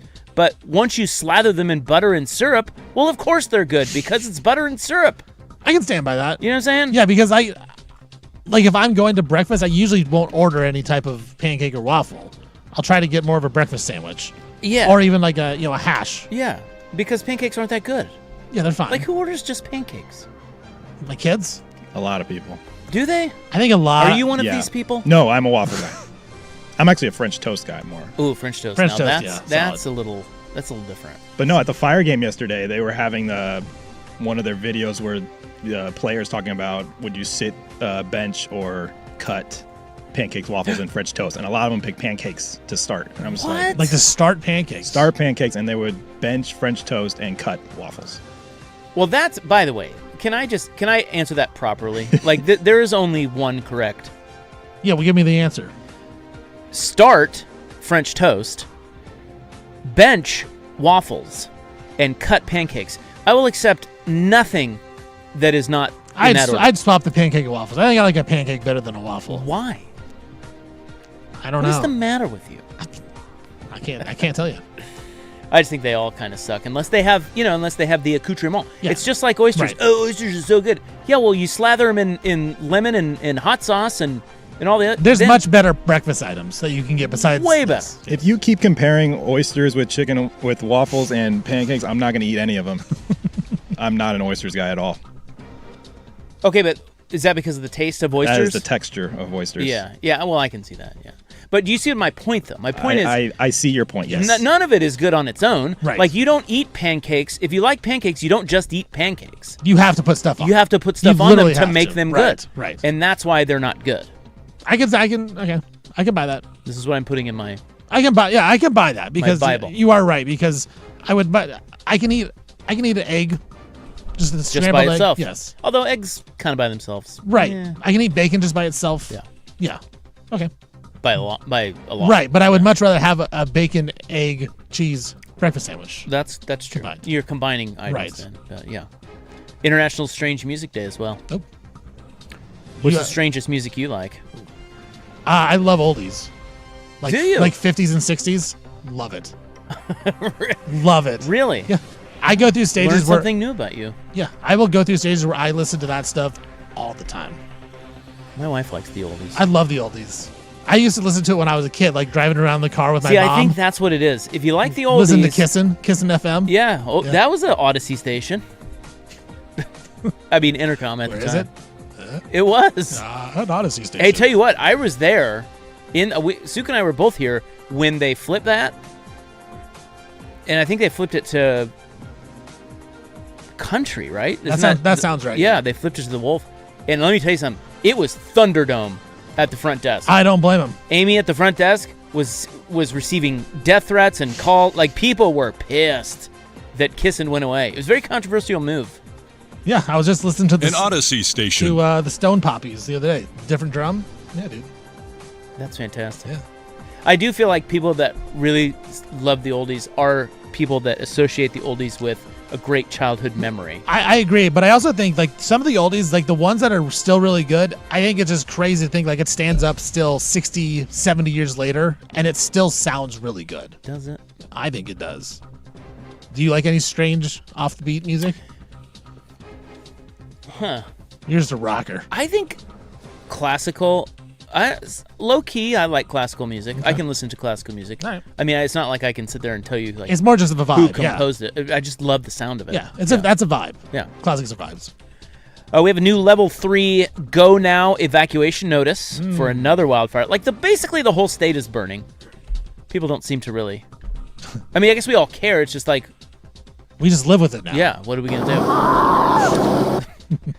This time north of Battleground, east of La Center in Clark County. Oh man, Yeah, so it's getting closer. Getting pretty close over there. pretty close. Yeah, no, I'm with you. It's weird because it just seems like we just have to live with it now. It never used to be like this. Well, this is the worst year on record by a lot. Right. We just have acres and acres and acres. And burning. it's so sad. Like It's the horrible. smoke just bums people out. We were talking the other day on the golf course. You know, I mentioned one day on the show, I'm like, The smell of it. well, no, you'd think you could.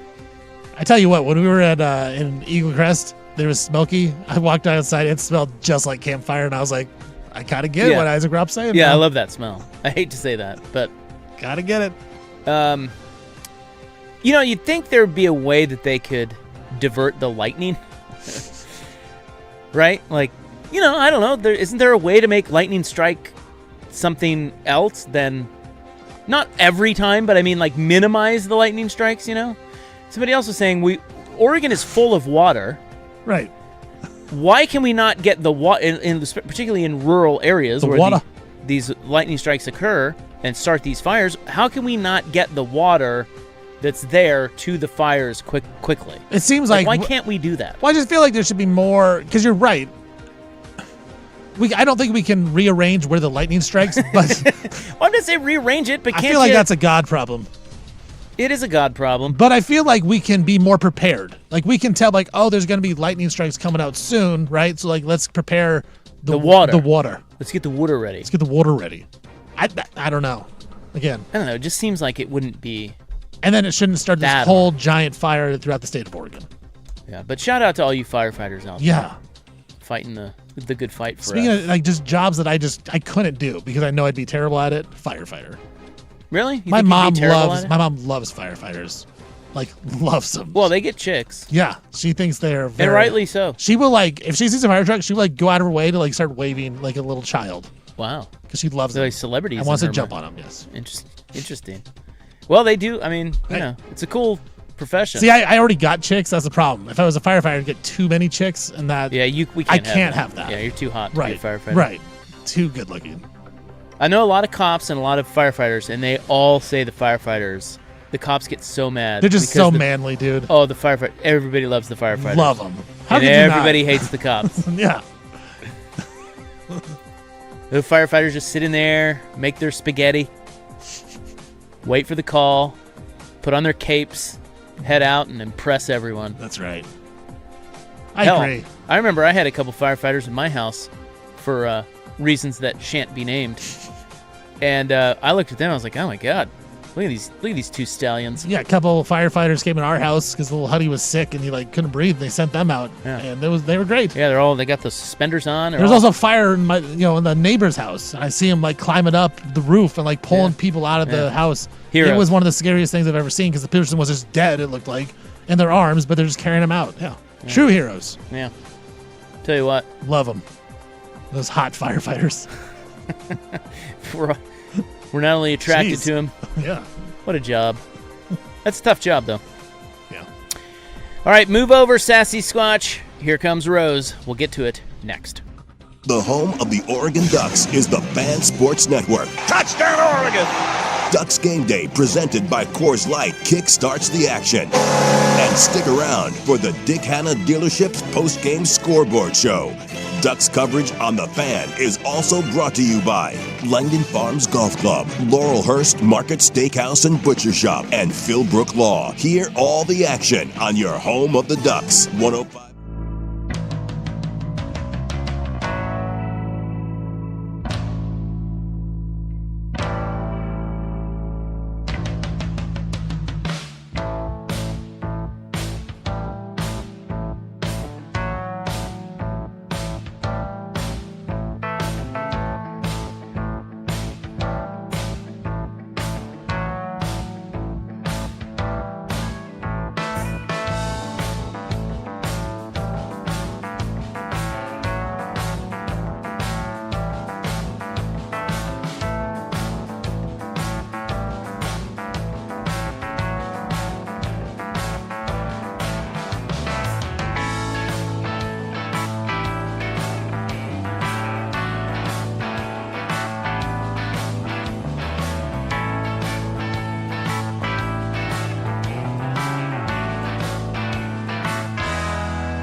So the Lord has struck down my lightning rod idea. Okay. Because when he texted in? Yeah. He said, well, first of all, he gave me some props. He said, my idea makes intuitive sense, but it runs into a scale problem. Okay. So if you put lightning rods everywhere, it doesn't actually divert the lightning strikes. The lightning picks where it's going to strike very late in the process. Oh. So because of that, you would need so many lightning rods. Right. To avoid all So the lightning is just so...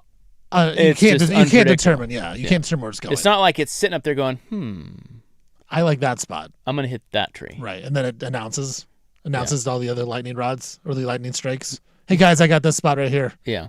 You guys get the other ones. So I have a bad idea.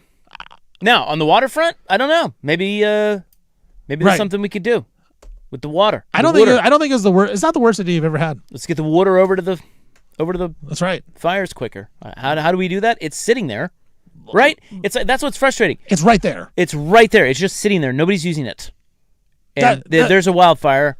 Let's get it over there. Yeah, it's like if you see a cookie on the middle of the table, but you can't grab it. You just have to look at it. It's right there. Why can't I grab it? Why can't I just grab the cookie? Yeah, I like sugar. Grab the water. This is in the news, Aug 24, 2026. Thank you. Well, it is official.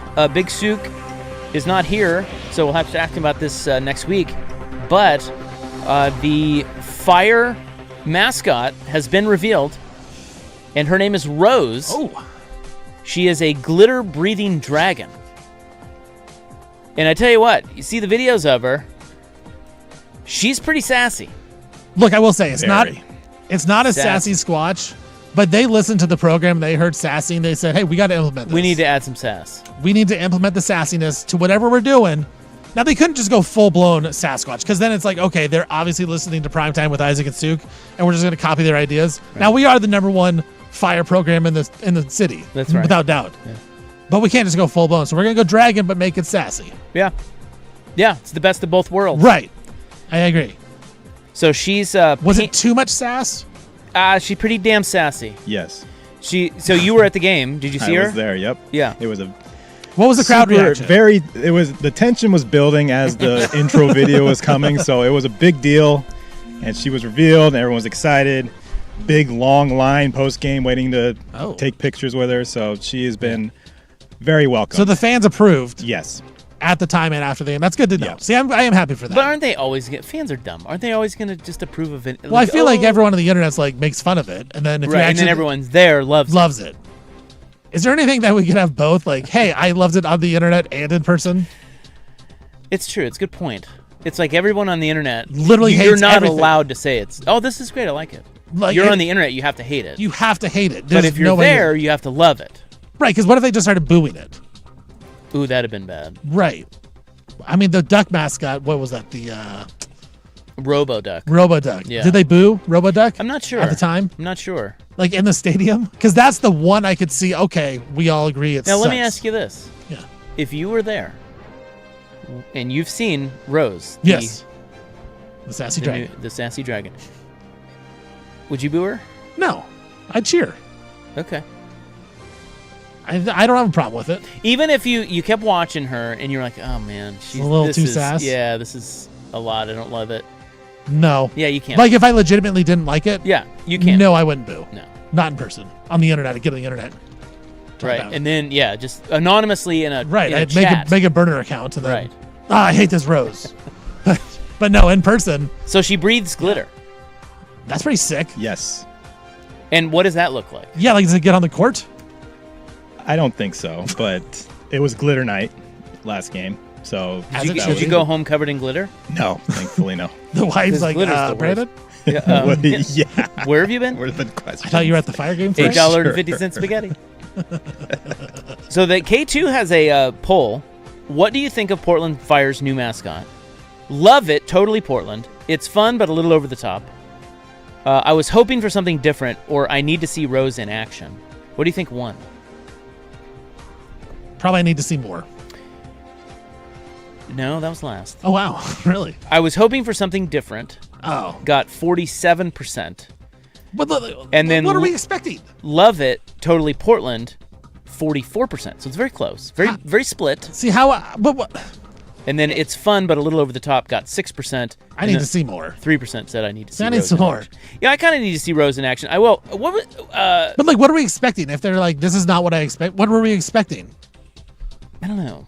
Sassy Sasquatch. I guess. I guess people were expecting Sassy Squatch. Yeah, I don't know what people were. I just think maybe they were expecting to be blown away. Like, wow, that's really cool. I was curious if they were going to bring back the Dalmatian from the first era. Right. Yeah. Yeah, they can't do that. But that wasn't sassy enough. No. You can't have a sassy Dalmatian. Yeah, like I'm looking at comments on Twitter just about it, and it's all just negative. What were those? Were those My Little Ponies? Like when we were growing up, the girls always played with the little... That's what she looks like. She looks like a My Little Pony. Yeah. Yeah. Very pink, very glittery, very sassy. Very sassy. Confident, magnetic, effortlessly cool, as they say. Like has the strut down. Yep. Portland's favorite baddie. Bold, creative, yes. And always ready to bring the heat. Ooh. Fire. Heat, fire. Yeah, see? Yeah. The fire left hints around the city, including pink glitter sightings and burnt-looking holes on the walls at OMSI, Powell's, and other locations. Did you know that? I did not know that. Yeah. The team also posted a warning on X about the latest clue near its home arena. Portland Fire wrote, "It has come to our attention a hole with pink glitter was spotted outside Moda Center. Our sources believe it is tied to the scorch marks around town. We best advise you to stay in your seat during halftime." Yeah, she's got her bag. Like she had the nice bag. She's got the pink Air Force Ones. I do like that. It's pretty sick. Basketball. Yeah. Fire. Tell you what, had Sook seen that, just the way they described the, stay in your seat at halftime. Right. It has come to our attention a hole with pink glitter was spotted outside Moda Center. We might have been thinking, oh my God, they're doing Sassy Squatch. You know what I'm saying? Right. Like it kind of sounded. It's a non-zero chance. Yeah. Instead, it's a glittery dragon. So the hole was real. There's really a hole out there. Yeah. Must be where she lives. I don't know. No, she has a lair in the arena. She does. I don't know what the rent is with Tom Dudden. Ooh, maybe she took over old Paul's apartment. Paul's apartment. Lives up there. Dudden had to rent it out. Turning tricks. Jeez. Whoa. Well, whoa. what? Turning tricks? Well, I mean. Rose? How dare you? I can't wait to see her. Would you boo? Like if you legitimately didn't like it? No, I would. In person? No, you can't boo in person. No. Like, come on, it's just a mascot. The kids like it. Right. Why would you hate? Look, it may not be your thing. I'm guessing my kids will love it. But why would you hate a mascot? It's not for you anyway. You're a 38-year-old. Is there any man. mascots that you don't like? 39, by the way. Oh yeah, happy birthday. Back in February. All right, so you are 39. Yeah. I don't know. No. I don't. There's none. There's none that come to my mind. Of course, your rival's mascot you hated. I always hated the Missouri Tiger. Oh yeah. But that's because I'm a Kansas fan. Right. But you don't have a problem with the actual tiger, the Missouri Tiger. You just have a problem with Missouri school. It's kind of a trashy tiger, but Slut. I have Slut no tiger. All right. Yeah, Rose is a lot to get used to. I will say. It is. She is a lot. She's a lot. I will say that. I agree with that. She is a lot. She's very sassy, but I don't have a problem with it. I need to see more. My vote is I need to see more out of her.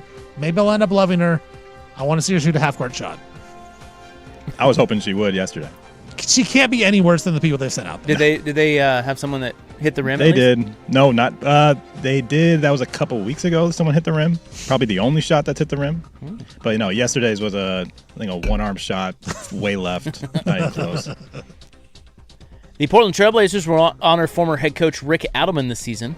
They will wear a band that reads, conveniently, Adelman on their jerseys. Weird. Yeah.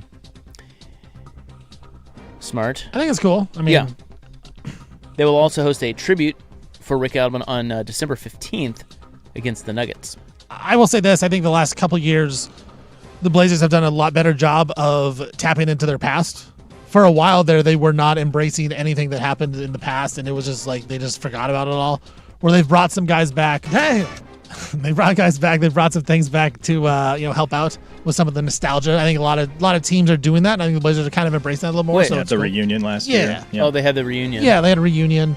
Yeah. Where did that all go? Is that just because they were all Jody Allen, Paul Allen people, and they didn't really care? I think just Jody Allen just didn't care and just didn't do any of it. Now they're starting to do a little bit more of it. All right. Well, Tom Dundon sent by LaMarcus type of thing. Yeah. I mean, I think it seems like LaMarcus is probably gonna get his jersey retired because Ja can't wear number 12.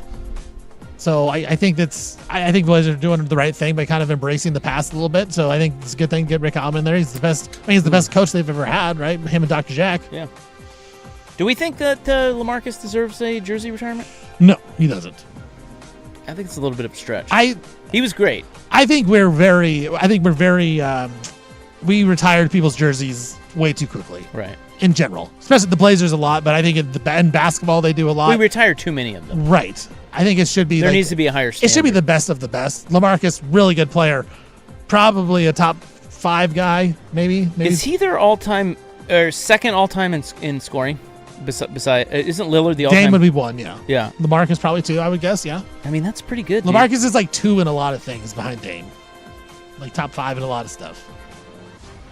He's one of the best players of all time. Here it is, right here. Yeah, no, he's 3rd. So it's Lillard, Drexler, LaMarcus. Oh, I forgot about Clyde. That's right. How could you forget about Clyde? I don't know. Because he hates Portland. So Lillard, when Lillard retires, you know, yes, obviously yes. his number hangs in the rafters. Right. LaMarcus? I think it's a stretch.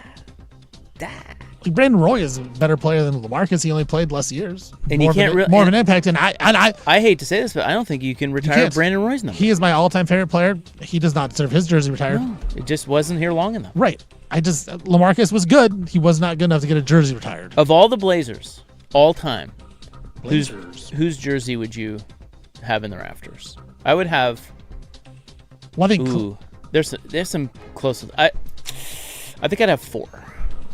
Clyde, Walton. Yes. Are we saying Dame yet or no? No, not yet. He's not retired, but he will. Okay. I would do his for sure, but the 4 that I would. Lucas. Yes. And Porter. Yes. Those are the 4 that I would have. I agree. Those are the 4. I'm sure and the other people see. This is where people get mad. It's like, oh, you gotta have. If you're gonna have this, those 4 right there. No.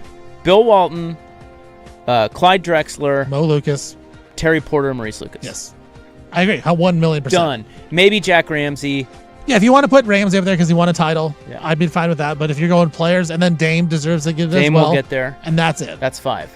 We don't need Bobby Gross. Love Bobby Gross. Love Bobby Gross. We don't need Jeff Petrie. Right. We don't need LaMarcus Aldridge. We don't need Brandon Roy. Dame Dollar, though. Yeah, he deserves it. Right. Dame does. And that is in the news, Aug 24, 2026, brought to you by the Advocates, injury attorneys at advocateslaw.com. There is some Blazer news today. If you've missed it, you're just tuning in. We'll get to that coming up next. And move over, Robert Kraft.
FM and 1080 AM.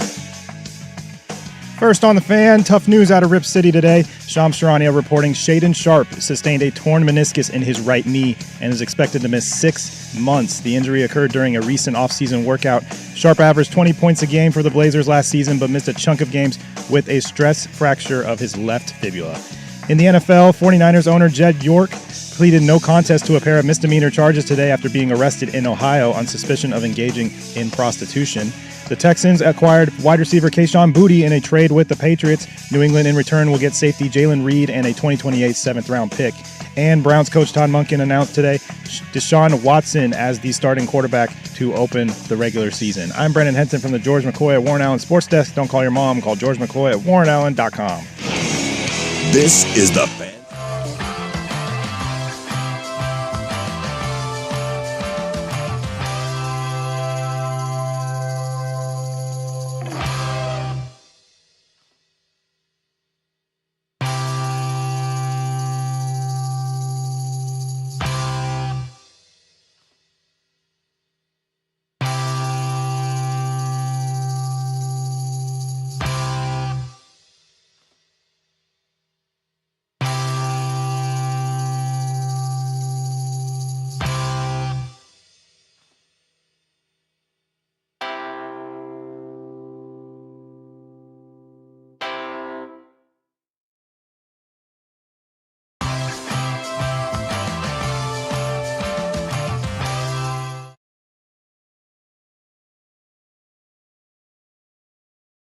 Welcome back. Hope you're having a nice little Monday. This is The Fan, and we are your sportsmen.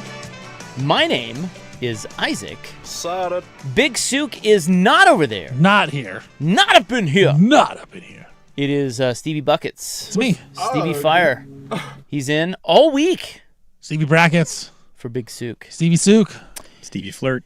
Stevie Flirt. Stevie Flirt. That's a new one today. And that is... Because I know chicks. Oh, yeah. I get them. Yeah. I understand them. Yeah. And you're too hot to be a firefighter. Right. It wouldn't Stevie be fair. That's right. It wouldn't be fair. We have Brandon Henson on the controls. He'll be in most of the week. We're going to be in Vegas on Thursday and Friday at Circa. We'll tell you more about that then. That's going to be fun. It's going to be a fun week. We got week 0 college football. Now, we were just, before we get back to our regularly scheduled programming, we were just talking about jersey retirements. And we felt that the Blazers should probably only have 4 jerseys retired. We agreed that that would be Bill Walton, Clyde Drexler, Terry Porter, and Maurice Lucas. Mm-hmm. And loved Jerome Kersey, but no. I just think it needs to be exclusive. And Damian Lillard would be the 5th when he retires. Now, somebody asked a really good question on the text line. And they asked, what if that 99-2000 team won a title? Would you retire anybody's jersey off of that team? That's a good question. Probably would have to, right? I think you should. And I think it would probably be Damon Stoudemire, because he was your guy. He was the local guy, and Rasheed would have been. You couldn't do Rasheed. Very controversial, right? I don't think Rasheed would want it. Well, yeah, that's a whole other. And not Scott. No, not Scott. I think it would have to be Stoudemire if you did anyone, but I think that's debatable. Sabonis. Ooh, Brian Grant. Also good. Yeah. Because he's still beloved by Blazer fans. Yeah, he's Mr. Portland. Right. And he didn't get in trouble. Like Damon, the whole weed thing with Damon would have been controversial too. Because he got in trouble. Like he was part of the... No, that's true. He was part of the Jailblazers. That's why it's an interesting question. That is it's like if they won it, they still won it. A lot of people didn't like those guys. But if they won it, would they get a jersey retired? I don't know. Now, you mentioned this. Now, this is mind-blowing. So the Blazers... Okay, do you have the list? I do, yes. How many jerseys have the Blazers retired? Counting 9, 10. They have 10 players and then 3 other retired jerseys. Okay, so 10 to 13. Who are they? So it is Dave Twardzik, mm-hmm. Lionel Hollins, Larry Steele, Mo Lucas, Clyde Drexler, Bob Gross, Terry Porter, same number. Walton, Lloyd Neal, Jeff Petrie, and then Larry Weinberg, Jack Ramsey, and the Shans. Yeah, way too many. And that's no offense to any of the people that we now, didn't mention. Dave Twardzik, I think he deserves it, Rob. He played 4 years with the Blazers and was the key backup point guard on the 1977 championship team. That's literally what it says. Okay. It says his first 4 years of the ABA, but Portland needed a backup point guard to cap off the roster. He was a key catalyst of the 1977 championship team, averaging 9.5 points, 2.2 rebounds, 3.4 assists throughout his Blazer tenure. Played 4 years with the Blazers, averaged less than 10 points. Jersey retired. And I hate to say this, but that's exactly our point. No offense towards it. Like, I gotta be careful here because, I mean, come on. That guy shouldn't have his jersey retired. No. That's how I feel. Anyway, that's way too many. But you mentioned that Tony Allen. Yeah, for the Grizzlies. His number has been retired by the Memphis Grizzlies. Yes. Tony Allen. Nick Collison for the Thunder. Bro. He has his jersey retired. Like, the NBA gives out jersey retirements way too easily. Yeah. And so, like, the Blazers are part of that. Right. The Blazers have 13 things retired. For this franchise. I'm seeing also where Udonis Haslem got his. Yes, exactly. Now, he was there for 20 years or whatever. I know he was there forever, but so what? That was the same with Nick Collison. Nick Collison only played with the Seattle franchise, the Oklahoma City franchise. But I'm with you. Like, 13 for the Blazer franchise, 13 jersey retirements is way too much. This is not that storied of a franchise. Now there is a Reddit thread on this about the least deserving players to have their jerseys retired. Somebody put Dikembe Mutombo in Denver. Did you know they retired his jersey? I didn't know that. he was there 5 years. He at least led him to the 1-8 upset. We all remember Dikembe on the ground screaming in Seattle. True. That's true. They beat Seattle. Yeah. Vlade Divac in Sacramento, which that one at first I'm like, well, wait a minute. That guy was awesome, and those Kings teams were awesome. Right. But apparently he was not. Right, that was Weber's team. It was Weber. His numbers weren't that great. He was a part of that team. And then Brad Davis. Brad Davis in Dallas has his jersey retired. It just sounds like a big... I remember Brad Davis. I don't. Is that just a big white guy? Yeah, exactly. It sounds like a big white guy. Role player guy. Brad Davis. Unbelievable. Look, Zach Randolph, Grizzlies. Right. Dude. That's what I'm saying. I did think we're throwing it out there too much, and I wish the Blazers were a better example of not just doing that. Right. But they should put us in charge. But we do know LaMarcus is probably going to get his jersey retired because Ja is number 1, and he was number 12. Yeah, that's why you're thinking that. Yeah, he was he kind of laid that out a little bit. Ja did. Well, the Blazers did have some unfortunate news today. Shaedon Sharpe is now out 6 months. He tore his meniscus. Bummer. So your guard-heavy lineup is now less guard-heavy. Right. I think this show is having the courage to take it glass half full. Yeah. Less guards now. Rotation's a little bit easier. Opens up some minutes. Right. It's just such a bummer, man, because last year was Scoot, and it was like, hey, can Scoot and Shaedon Sharpe play together? Well, Scoot was out for the whole bunch at the start of the year, and then when Scoot came back, Shaedon Sharpe got hurt, and now this year it's like, all right, we're kind of giving up on the whole thing, but we'd still love to see if we can salvage one of Shaedon or Scoot and not have to deal with them for absolutely nothing. But now Shaedon Sharpe's hurt, and then probably Scoot Henderson will get hurt in the middle of the year when Shaedon comes back. So it's just a bummer, man, because Shaedon Sharpe has not been great. Basketball-wise, he can average 21 points a game, but I think you can do that. A lot of guys in the NBA can score buckets. They can get buckets. Like that. That's not that hard. Like, it's not hard to find guys that can score 20 points a game on a nightly basis. But Shaedon Sharpe has things that other guys don't. His athleticism, the way the game looks so easy to him. You can't coach that, and I do hold out hope, but man, this is another knock backwards. So you said he's like Zach LaVine. I always thought he was Zach LaVine when I watch him play, because Zach LaVine, that guy makes basketball look so easy. When I watch him play basketball, he is never in a rush for anything. He can get his shot off at any time. The way he just kind of glides around the court, Shaedon has that as well. But Zach LaVine never turned it into anything substantial on the court. Like, he never turned into a winning player. And it doesn't look like Shaedon Sharpe's going to do that either. What about, is he Gerald Green?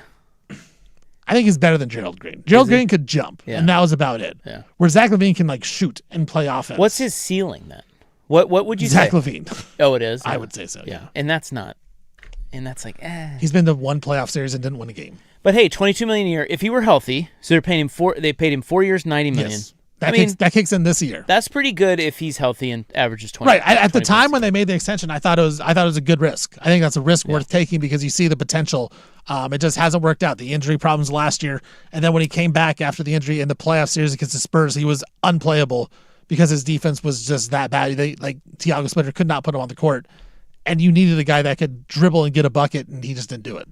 Yeah, he just seems like that quintessential NBA athlete who gets paid off of hollow numbers. Right. But and high-flying dunks. I tell you what, once his contract ends in Portland, I'm sure he'll get another chance somewhere, and that fan base will be like, oh, we'll be able to flip that switch, and it won't flip. But, I mean, like I said, if he's healthy, you can live with that contract when he comes back, and if he's able to play there's a role in this league for him, and there's a role on the Blazers roster for a guy like that. He's not. We were talking earlier, but he's not like Scoot Henderson, where you're like, how do we?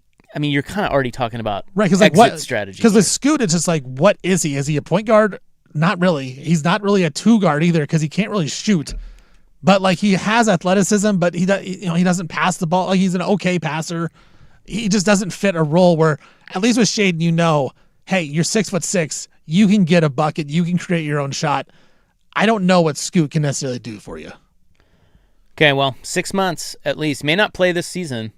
That puts him on target to return, February, March? Yeah. And we'll see. Would it shock you if he doesn't even play this year? No, not at all. Not in the NBA. So here's the news that I know a lot of our listeners want us to talk about today. And it is that San Francisco 49ers owner Jed York has been arrested. A lot of questions. A lot of questions here. So I'll just read this to you from the San Francisco Chronicle. He was arrested in an Ohio town called East Palestine over the weekend and pleaded no contest to 2 misdemeanors. He is 46 years old. By the way, he's younger than I thought. He was arrested by East Palestine police on suspicion of disorderly conduct and possession of criminal tools. There's the first question. Well, actually, there's 2 already. Why is he in East Palestine, Ohio? At a trailer park. Well, we'll get to that part. Oh, sorry. I jumped the gun there. Yeah, there's a lot of different questions. Yes, sorry. The second one is what is possession of criminal tools? What does that mean? That's what it was? I would guess so, because that's where he made the arrangement. Because that's where he made the arrangement. Okay. Yes. Good call. Thank you. York, who pleaded no contest to the charges, was ordered to pay $1,150 in fines and sentenced to serve 1 day in jail for each charge, which were served concurrently. The records show York was initially taken into custody on a charge of engaging in prostitution. That later dropped. Court records show he filed a request on Monday to expunge the case from his record. His cell phone was returned to him, but court records show York agreed to forfeit $160 that was seized from him to the Mahoning Valley Human Trafficking Task Force. Yes, he was arrested. So here's another question. 9:35 in the morning at a mobile home park. Right. In East Palestine, Ohio. Can you help me? No, because... So is this someone he met online? Right. They supposedly met at like an app that is known for prostitution. Okay. Like acquiring one. And he's like, I want to get with this girl. Right. She says... Hey, meet me at this trailer park I'm in East Palestine, Ohio. You need to come to my trailer. Because I would imagine he's probably in Santa Clara. Yeah, Like he has to fly out to East. I mean, he's worth billions. Doesn't he have a jet? Right. Can he fly her out? That's what I'm saying. Like, yeah. Like, hey, come meet me at the 49ers facility. We'll do it. We'll do it in the owner's box. That's way better than a trailer park in Ohio. Ooh, the owner's box. Right. You think that's ever happened? Don't answer that. I won't. Yeah. So yes, I have. No, that's the thing is, look, for what, $135? That's what he had to pay her, I think. Yeah, that's another one. $140. Pretty good deal. I was gonna say, seems like a steal. It depends on what he's getting there, but now that's a lot of travel. I did a Google search. I could not find any like rendering of what the girl was supposedly looked like. Because you said in the break, you're like, she had to have been super hot. Yeah, she had something that he made him jump to East Palestine, Ohio. That grabbed him and said, I need to get to Ohio on the first flight out of here. This is the one. Right. Well, he's got his own jet. But right, but we got to gas it up. Yeah, fuel it up. Yeah. I got to go to East Palestine. We got to go to Texaco, fuel it up. God, do you think that pilot's like, what the hell? Like Does he ask questions? I don't know. Hey, excuse me, Mr. York, what are we going to East Palestine for? He does not ask questions, and nor does his driver, who says, he gets in the car, he says, take me to Wheat Hills Mobile Home Community. Like, what is Jed York doing? Like, which is worse, Robert Kraft, Orchids of Asia, or Jed York Wheat Hill Mobile Home Community. Now, did Mr. Kraft, was he paying? Like, he was just paying for massages, and then it turned out to be happies. Yeah, those were happies, but he was just paying for a regular massage. Well, but the original thought was a lot of those parlors, those are people that are being trafficked, right? Obviously, and against their will, forced to do those things. It turns out in this instance, suddenly that was not the case. This was on the up and up. But I don't know. It's just this is not a huge deal. It's just weird. I think the Kraft one is still a little. It's worse. I think the York one is weirder. Like what? Like if we power rank the top places, because I just don't understand what is York thinking. Like what did this girl have that makes him think this is going to be a really good idea? And like what? Why? I mean, I guess he goes there. Here's the only thing I could think of. I guess he goes there because he can't have her around the facilities and stuff. Yeah, his life in the Bay. I mean, I don't know. I don't know how it works. Like we can't just meet at a hotel, right?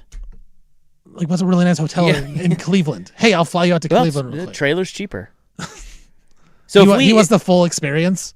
If we power rank the top places that NFL owners showed up for a handy, are these even in the top 5? Like if you really knew all of the places? Because I'm starting to get, okay, think about it. We had trailer park's got to be in the top 5. You think so? Like weirdest spots. But like this reads like a Mad Libs. Like what if it came out that, I don't know, he was engaging in this type of activity at a rest area on the interstate? That's just as it's the same thing. You think that's weirder? A rest area? Yes. Yes. Would that shock you? More so than a trailer park in East Palestine, Ohio? It's the same thing. What about like at the back of a party city that's closing or going out of business? Like what are these guys doing? Why are you going there? What if they were doing it in like a self-storage facility? Would that shock you? My point is, I could say anything right now that an NFL owner was caught doing it with a prostitute at XYZ, and you'd be like, yep, it can't get any weirder than freaking mobile home park in East Palestine, Ohio. Like, does he just feel like he has to be in charge? Because I feel like you could probably hire people to set this up in a different way that's not going to get you in trouble.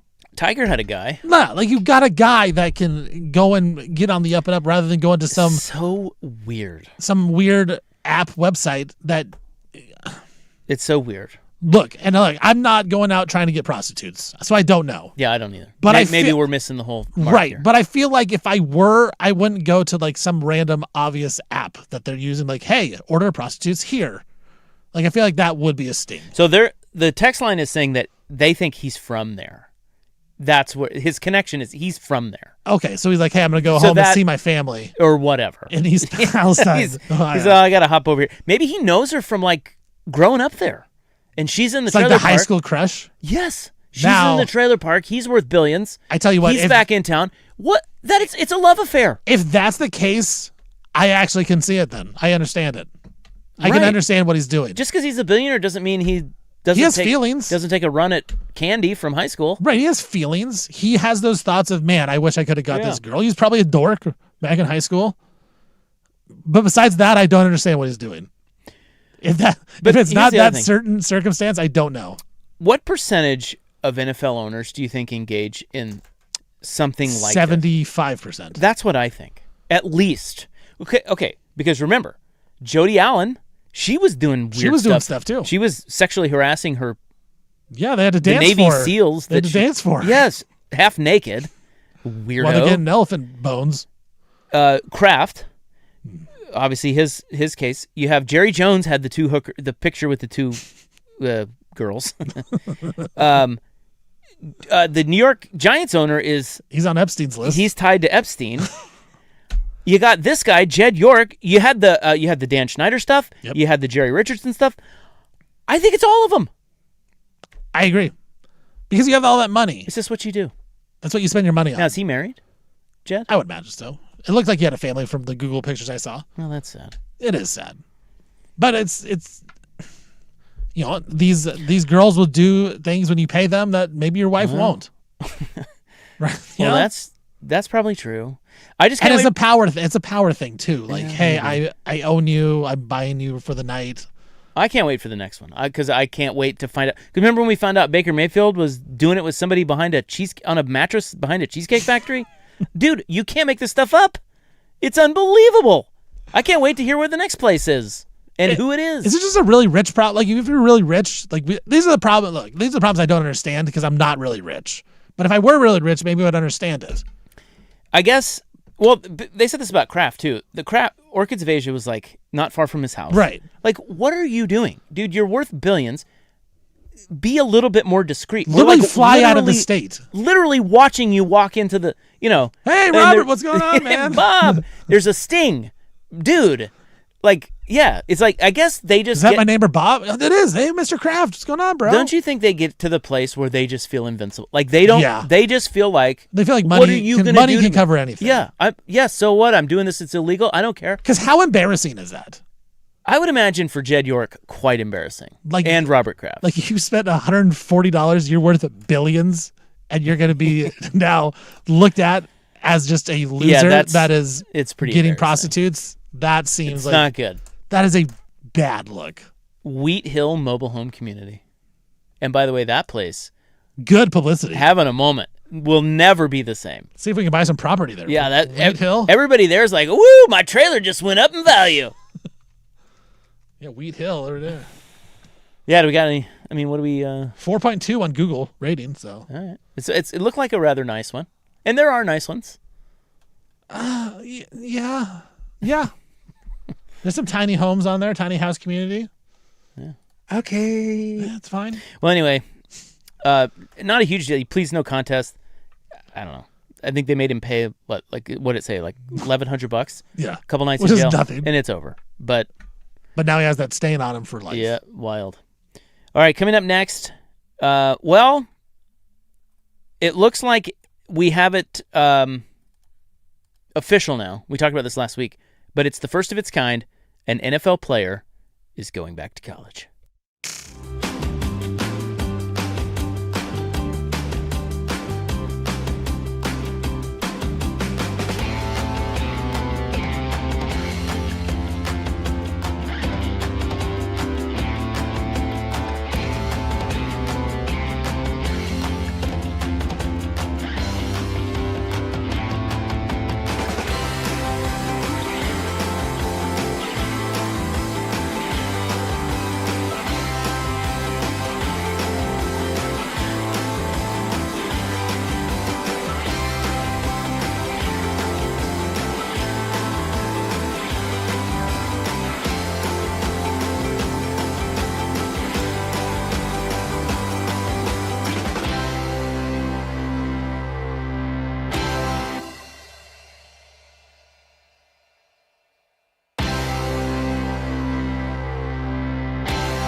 FM and 1080 AM.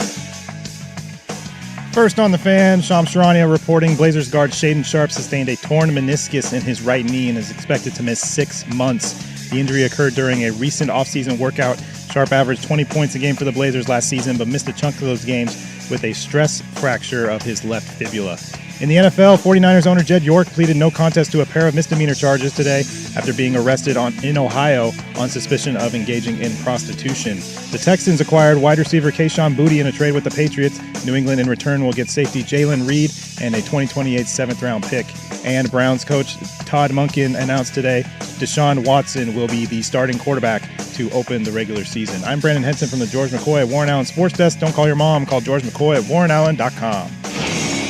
This is the Fan.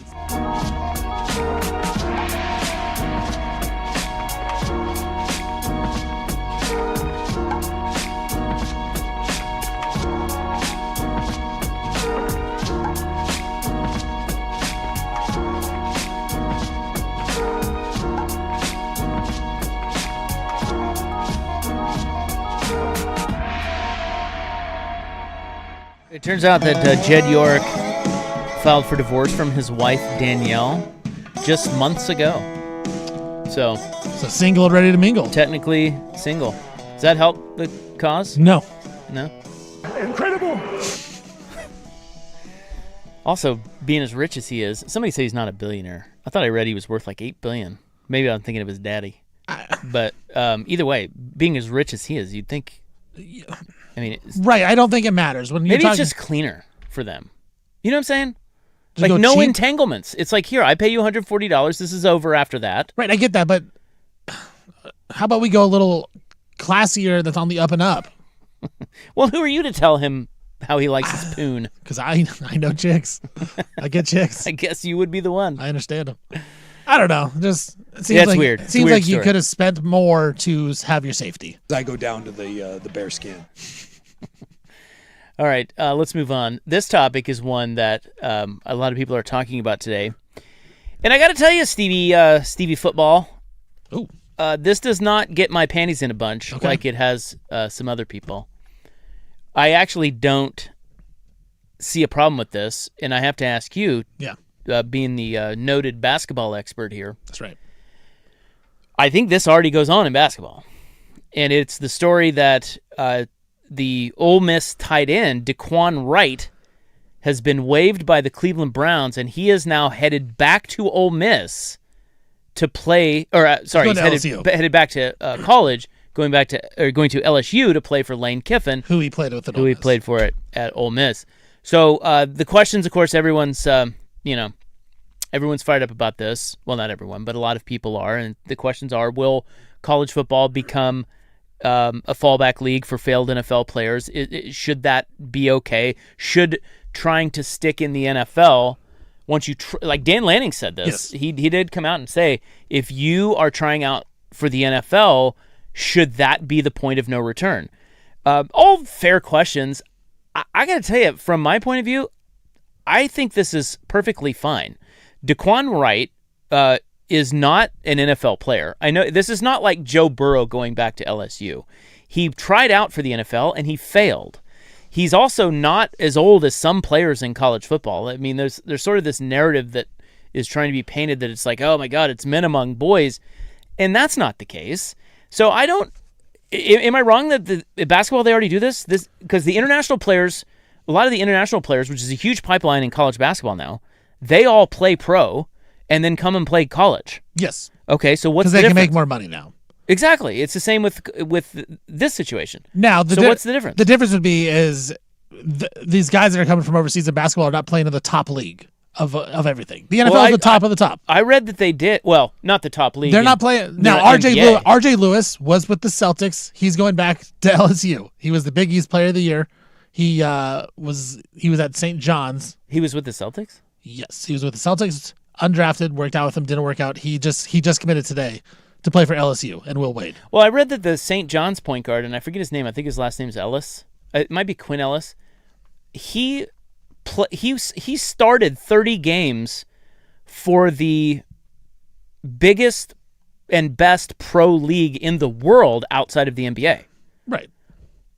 So, I mean, that's as close as you can get. And look, because they've changed the rules, because you're right, because they are considered professional over there in Europe now, or they always were. And so once because like the whole, don't want to talk his name, and his cancer, when he was on his cancer, he was going to go to Kentucky, but he had played overseas. He had played professionally. Yeah. And so he was ineligible to play for the Kentucky Wildcats. And now they all do. The Illinois team is full of dudes. Right. They're all European guys that played professionally. And I got to tell you, man, it doesn't seem like anybody's had a problem with that. Well, the difference... And now it happens in football, and everyone's going crazy. Because the difference is they're not playing in the top league. They're not playing in the NBA. But neither is Wright. Wright sucked. He played in the NFL. No, he didn't. literally just played in the game. He tried to he play in the NFL. He played in a preseason game. He tried to play in the NFL, and he failed. He played in an NFL game. It's not as if he was given a contract. He can't play in the NFL. The NFL does not want him. Right. He is not good enough to play in the NFL. Then you're kind of done. You think it should, you're done. You're done. That's what Dan Lanning thinks, too. Yes. And I'm fine with that opinion. Now, I also think Dan Lanning, if there's a guy that went to Oregon and this whole situation happened, he's an undrafted guy. Let's say, you want him let's back. say Bryce Betker didn't get drafted. Yeah. He goes to the NFL, he flames out in the preseason, gets cut, but he has an eligibility to come back. I think Lanning jumps at him. I think this is the crux of the issue. The crux of the issue is, but it's just define it. Right, but that's what they're doing now with the 5-for-5 deal. Yeah. But the question will be, there'll be guys that leave after 4 years, go to the NFL, get released in the preseason. Should they be able to come back to college? I don't think they should. Yeah. I think this is on you. Like, we all want to give kids excuses of, we talk about when coaches leave, give these kids extra stuff to, stay and leave, whatever it is. They're adults at this point. Like, he's an adult. You make an adult decision. You make a mistake, you make a mistake. Like, you have to be smarter than that. And you have to think about it. I think once you go to the NFL, if you're putting on a roster, Anthony Hankerson, same thing. Hankerson, former Oregon State running back, he just got released by the Seahawks. He entered the transfer portal as well. Like, he's going to go head back to college. Yeah. There's going to be a lot of guys do this. Played in a preseason game in the NFL. You literally are a professional in the NFL. You cannot go back to college. Yeah, see, I get that opinion. And if they defined it that way, honestly, okay, that's fine. If they don't define it that way, I just don't think it's that big of a deal. So the only problem I actually don't think it's a huge deal. The problem where it's going to be is if these college schools are paying out big time contracts where they take guys from the NFL rosters that are backups, let's say, and they say, hey, here's $7 million. Come play for our team right now. If they have eligibility. Yes, right? If they have eligibility. And look, I love college sports. I love college football, college basketball. I know it's going this way. It's going to turn into a true minor league for the NFL, for the NBA. It just is. That's what it's going to be. We're going to see mini NFL. We're going to see mini NBA on the college sports level. Well, it's already...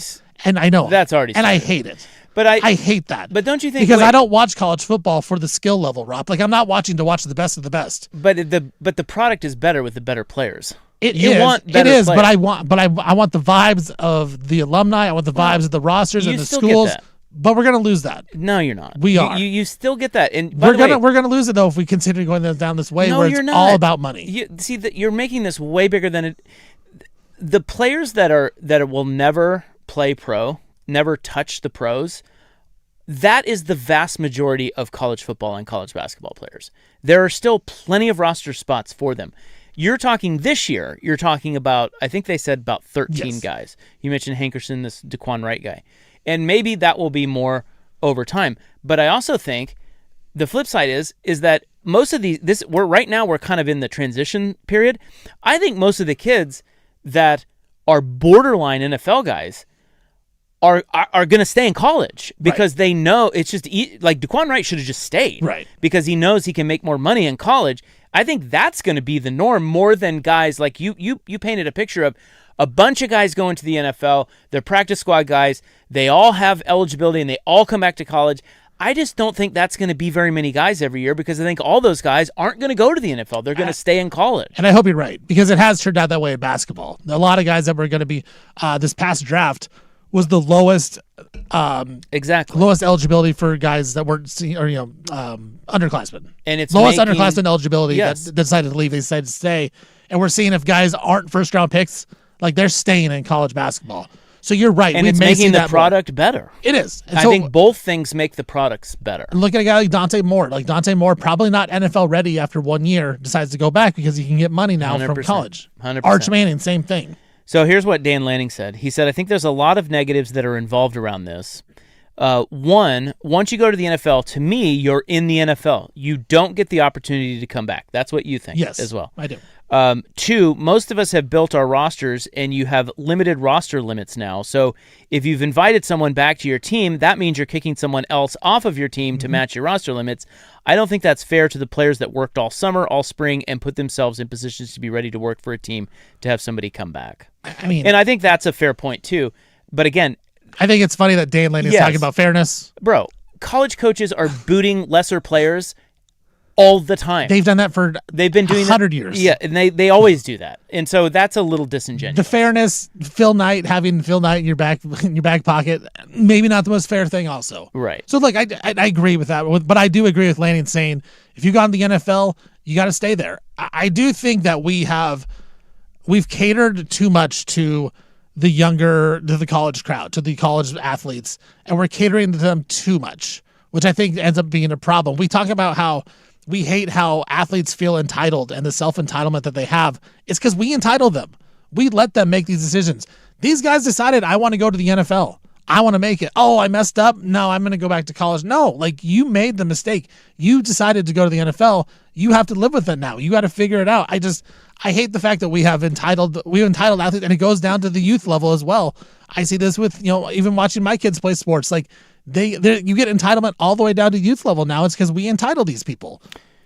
Yeah, and that's why I don't like it. I feel like if you're it's an adult, opportunity. You're a grown adult. You made the choice to go to the NFL. You had a chance to stay at college. I think you messed up. But how is that any different than you saying, I want to go take my shot at political talk radio or whatever, and then it doesn't work out, and then sports radio saying, nope, you went to political, you can't. I mean, it's just job opportunity is all it is, and if you don't make it, I think you should have every right to go show your skills in another league, which in this instance is college football. So I just don't get all worked up. Well, here I am all worked up. And I'm worked out too. But I worked you up. I just don't think it's that huge of a deal. But I see your point of view, and I think that they probably will define it that way eventually because it's simpler.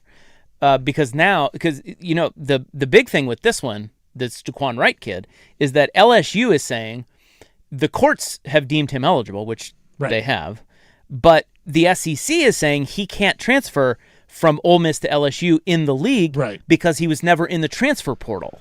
You have to be in the transfer portal to go from Ole Miss to LSU. So there's the weird gray thing where they might have another lawsuit where they're fighting over this kid. So that's the messy part. Like you just have to define it. All I'm saying is define it either way. I don't really care. I think it's great that Daquan Wright, whom I don't even know him, but Anthony Hankerson. Yeah, I think it's great that Anthony Hankerson has a chance to come back to Oregon State, make some money. And by the way, my viewing of the product will be improved because the guy's pretty damn good. He ran for 1,000 yards last year. That helps Oregon State. I think that's good. Better players, better product. And I will agree with you on this. This is a big-time NCAA problem, and it just, again, they've kicked the can down the road so long and so badly. They messed up this whole situation. They have no rules on anything, and now it's going to the courts. And whenever anything goes to the courts, it's going to get messy, and I have no faith in it at all. So, look, it's the NCAA problem, but I do feel like once you go pro, man, you got to make that decision to just kind of stay there, especially once you've played preseason games.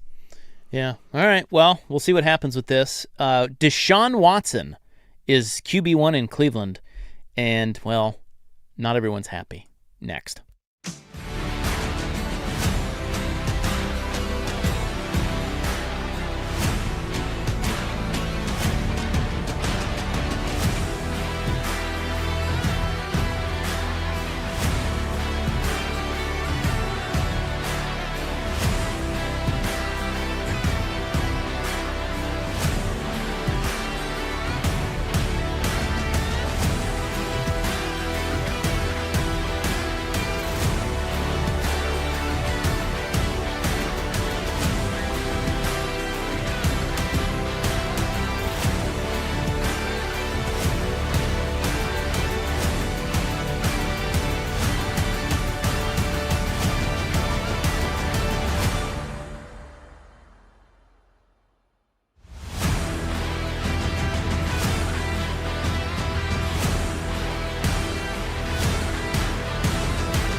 All right, coming up in the club today in Delusional Men news. But first, we got to get to the Deshaun Watson story. So this guy. Speaking of delusional men. Yeah, no kidding. He is a piece of work. So they're saying that Deshaun Watson will be the starting quarterback for the Cleveland Browns. And what are you laughing at? It sucks for them. Sucks for that fan base. God. Well, would you rather have him or Shedeur Sanders? Shedeur. At least Shedeur. Really? Yeah, they both suck, but at least one's not sexually assaulting 23 women. Okay, fair. And at least one will cheer for one of them instead of the other one. Well, and, at what point do you stop thinking Deshaun Watson has anything left in the tank? Like, right. There's always that, at least for a while. Because he was good. Yes, he was good, and there's been that idea that, well, maybe he can find it again. It's not coming back. He sucks. He stinks. And at least with Shedeur, then when he stinks, we can stop hearing about, Pro Bowl quarterback Shedeur Sanders. Yeah. Let's figure it out. Get definitively that way they all stink and they need a new one, and at least one doesn't sexually assault people.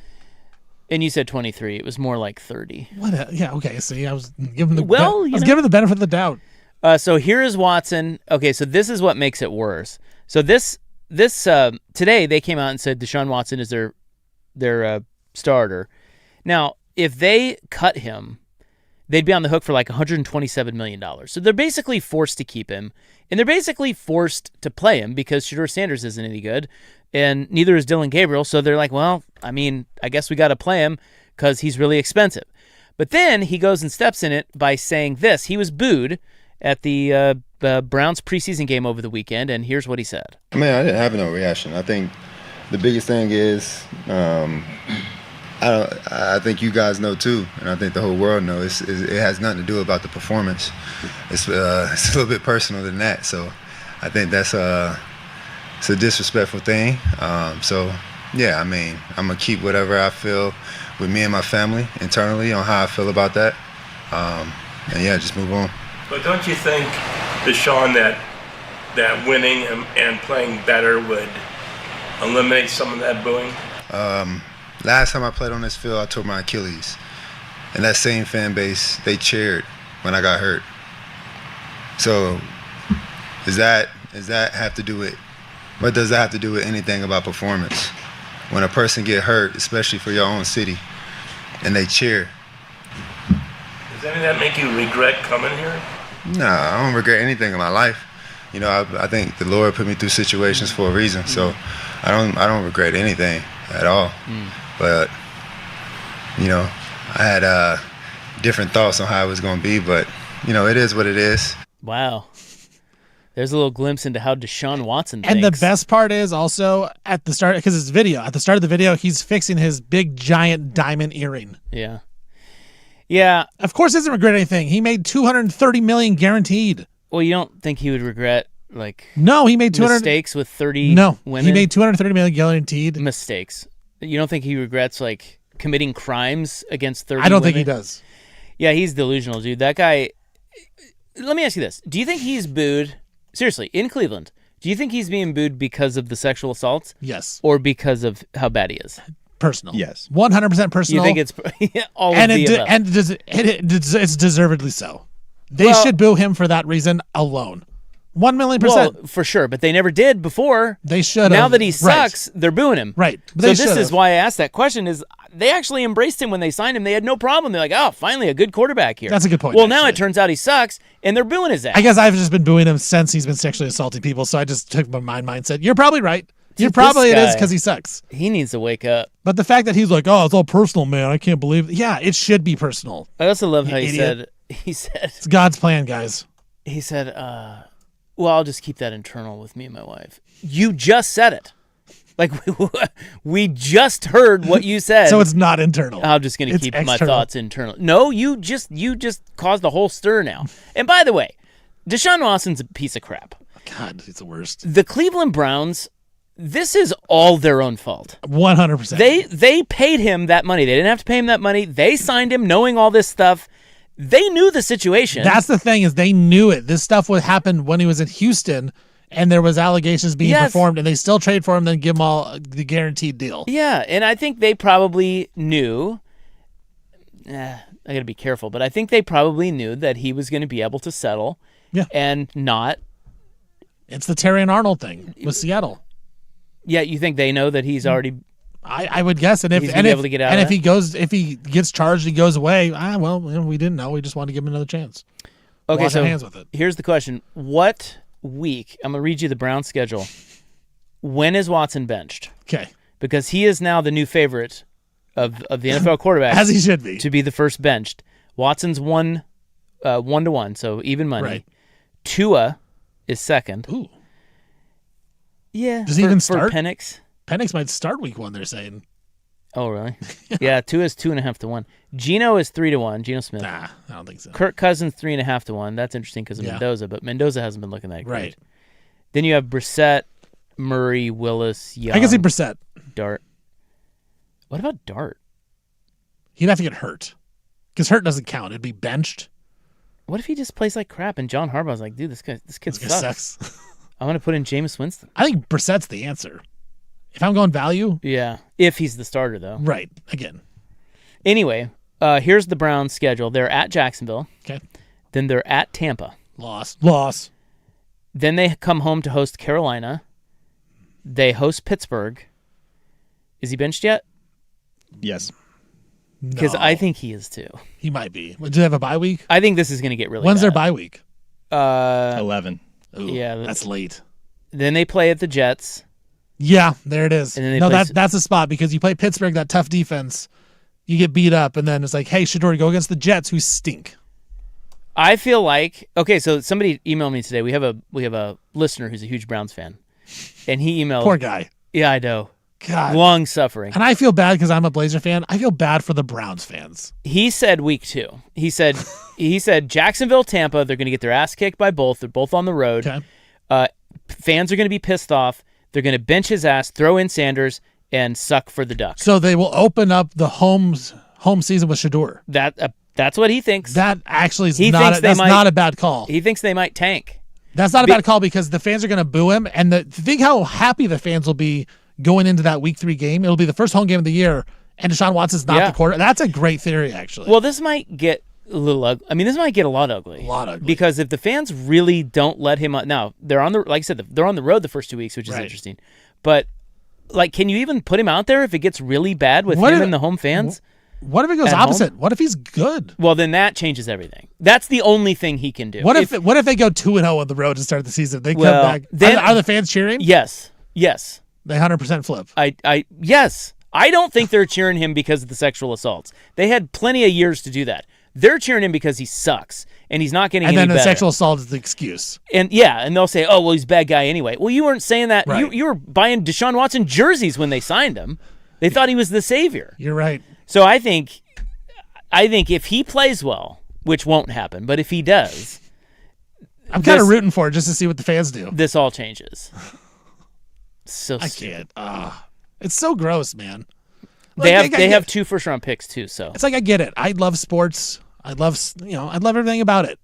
But why can't we just cheer against bad people? You can. The problem becomes when bad people join your team. So you're a Blazer fan, right? Cheering Ja, is he a bad guy? I don't think he's a bad guy. Yeah, okay. Let's say, the Jailblazers. How did you? You're a little young, but you. No, remember? I was like a teen. I was like 12. How did you handle those guys? A lot of those guys got in trouble. Yeah, I didn't really like them. Quintel Wood. Yeah. So you. I wanted to win. I wanted to win for sure. So I cheered the team on. But I wasn't cheering on those players. Well, see, this is the mental gymnastics. Right. A lot of people would say, "Well, you're still cheering the team on." Right, and so I'm cheering the guys on. Them. Yeah, you're supporting a bad guy.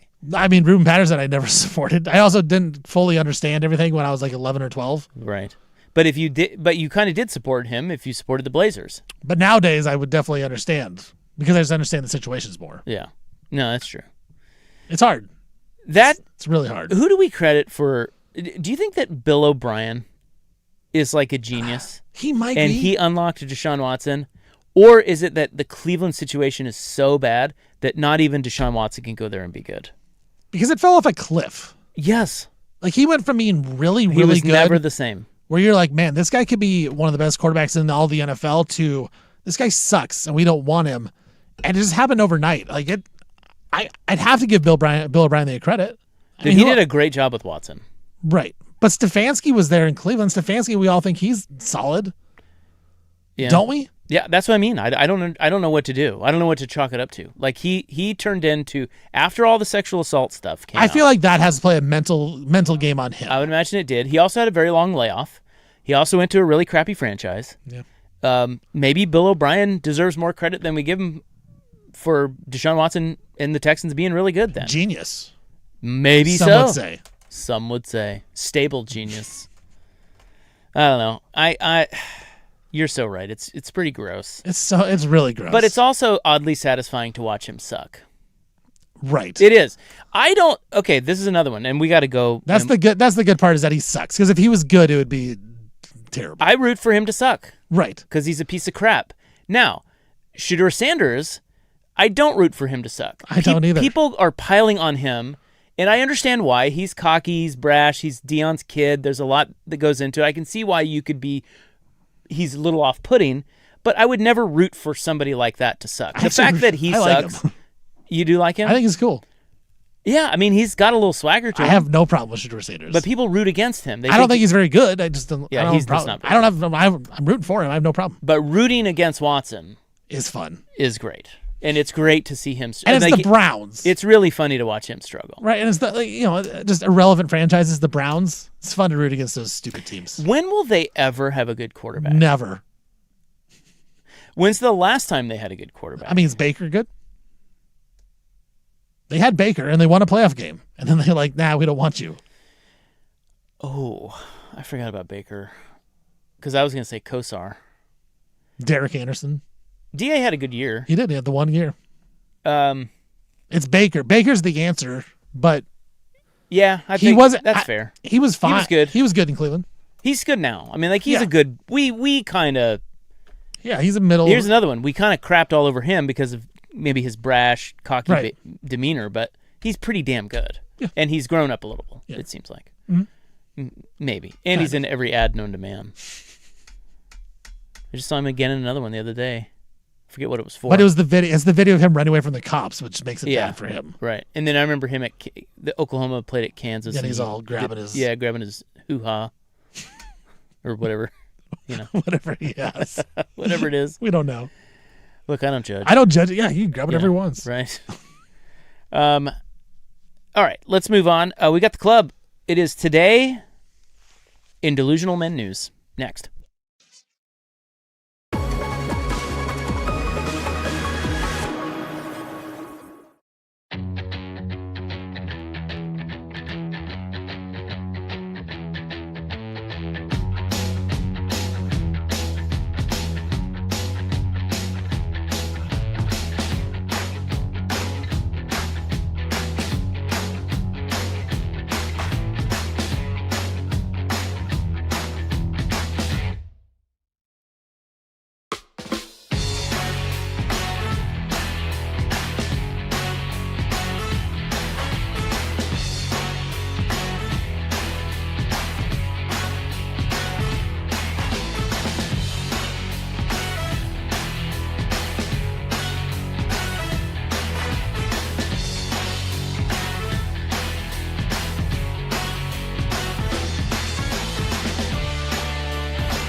1080 AM. First on the Fan, Shams Charania reporting Blazers guard Shaedon Sharpe sustained a torn meniscus in his right knee and is expected to miss 6 months. The injury occurred during a recent offseason workout. Sharpe averaged 20 points per game for the Blazers last season, but missed a chunk of games with a stress fracture of his left fibula. In the NFL, 49ers owner Jed York pleaded no contest to a pair of misdemeanor charges today after being arrested in Ohio on suspicion of engaging in prostitution. The Texans acquired wide receiver Kayshon Boutte in a trade with the Patriots. New England, in return, will get safety Jalen Reed and a 2028 seventh-round pick. And Browns coach Todd Monken announced today Deshaun Watson will be the starting quarterback to open the regular season. I'm Brandon Henson from the George McCoy at Warren Allen Sports Desk. Don't call your mom. Call George McCoy at warrenallen.com. This is the Fan.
All right, pleased to have you along here. We got Brandon on the controls today, most of the week. Stevie Two Chair sliding in for Big Souk this week. He's on his honeymoon in Hawaii. We'll be in Vegas on Thursday and Friday. I don't know what those shows are going to sound like. Buckle up. That's all I have to say. Although Stevie doesn't drink, so that's good. Should I just start? Just see what happens? Starting next week. After the Vegas shows? Yes. All right. That way you can be my DD there. Oh. My radio DD. Okay. Not like I don't need... Yeah, I was going to say. I'll have the Uber if I need to go. It's called Uber, bro. I'm just saying. Yeah. So you're passed out at the controls? Well, look. When I get to Vegas, I enjoy myself. Hey, I said this on Friday. I said, dude, if I'm on a heater, I'm not showing up for the show. Dude, no question, and I would not blame you. Like I'm on a blackjack heater. You think I'm leaving the table? I would not blame you one bit. Have you seen that? You and I are both Vegas guys, so we're going to bond over Vegas this week for sure. And I get it. Some people aren't Vegas people. Totally understand why. It's not for everyone. I love Vegas. You love Vegas. You either get it or you don't. Whatever. I've seen people on mega craps runs or blackjack runs literally get up and leave.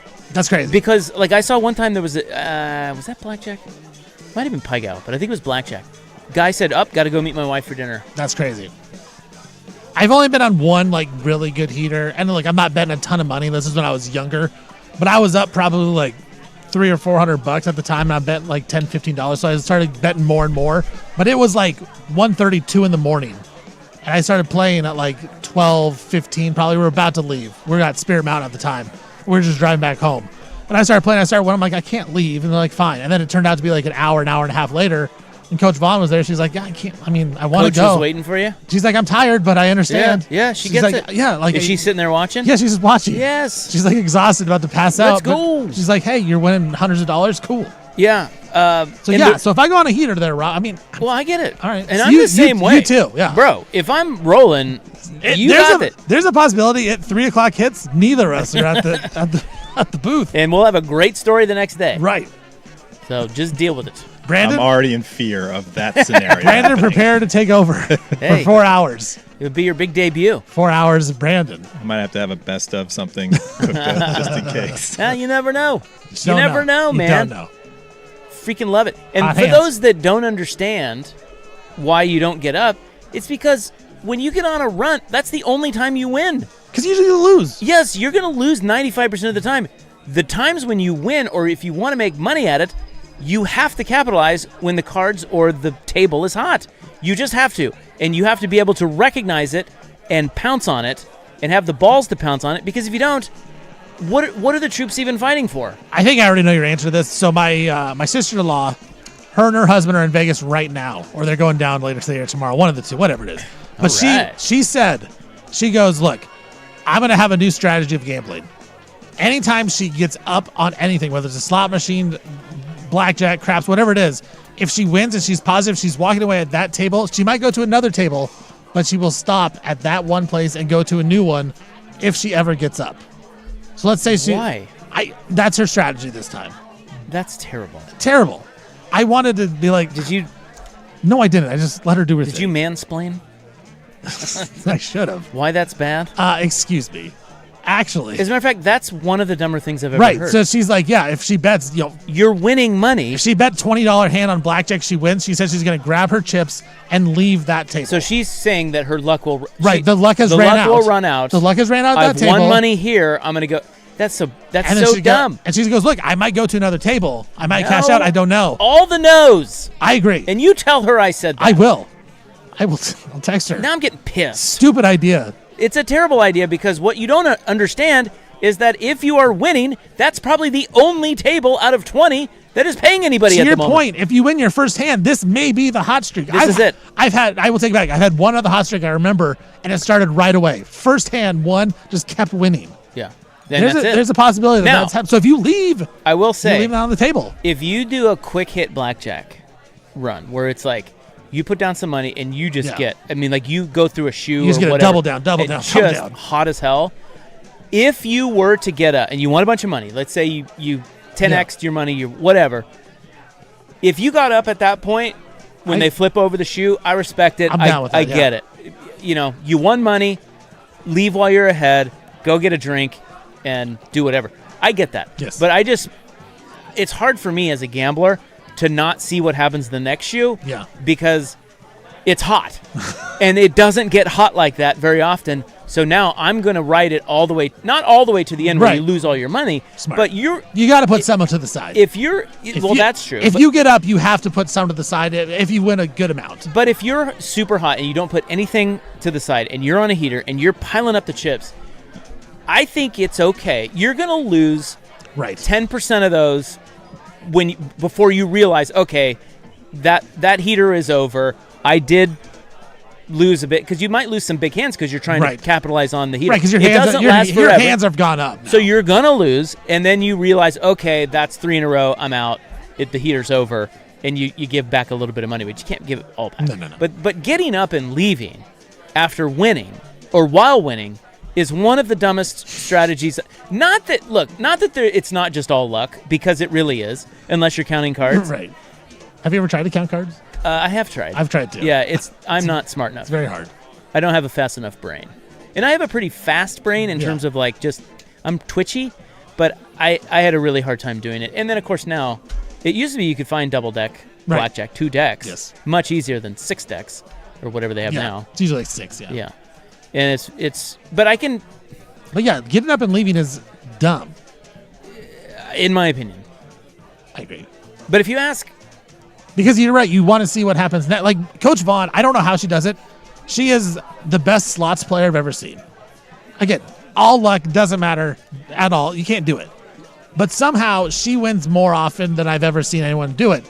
But if she wins like a big bonus and she wins a couple $100, it's not like she's going to cash out right there. She's going to hit the button. Keep going. She's going to hit the button a few more times. Now, she might lose 10 in a row, and then she's like, all right, I'm out. But she's going to see what happens that next hand. She's not going to let it just die after the one. Yeah. You got to see. You got to see. That's right. Anyway, I mean, there's really no strategy to any of it. It's just luck. But I don't know. I've gambled enough to know you're going to see hot cards or hot dice And when you do, pounce. Well, that happens in sports betting too. Because it just doesn't come around that often. Betting on sports is the same thing. Like you just get hot sometimes. Yeah. And then other times you feel like, God, I cannot pick a game to save my life. Yeah, then you pick like a minus 200, minus 210 money line and loses. Loser. Yeah. I can't wait, dude. Now you got me all fired up. Let's go to Vegas. Yeah. Hell yeah. We should live stream our... I guess you can't.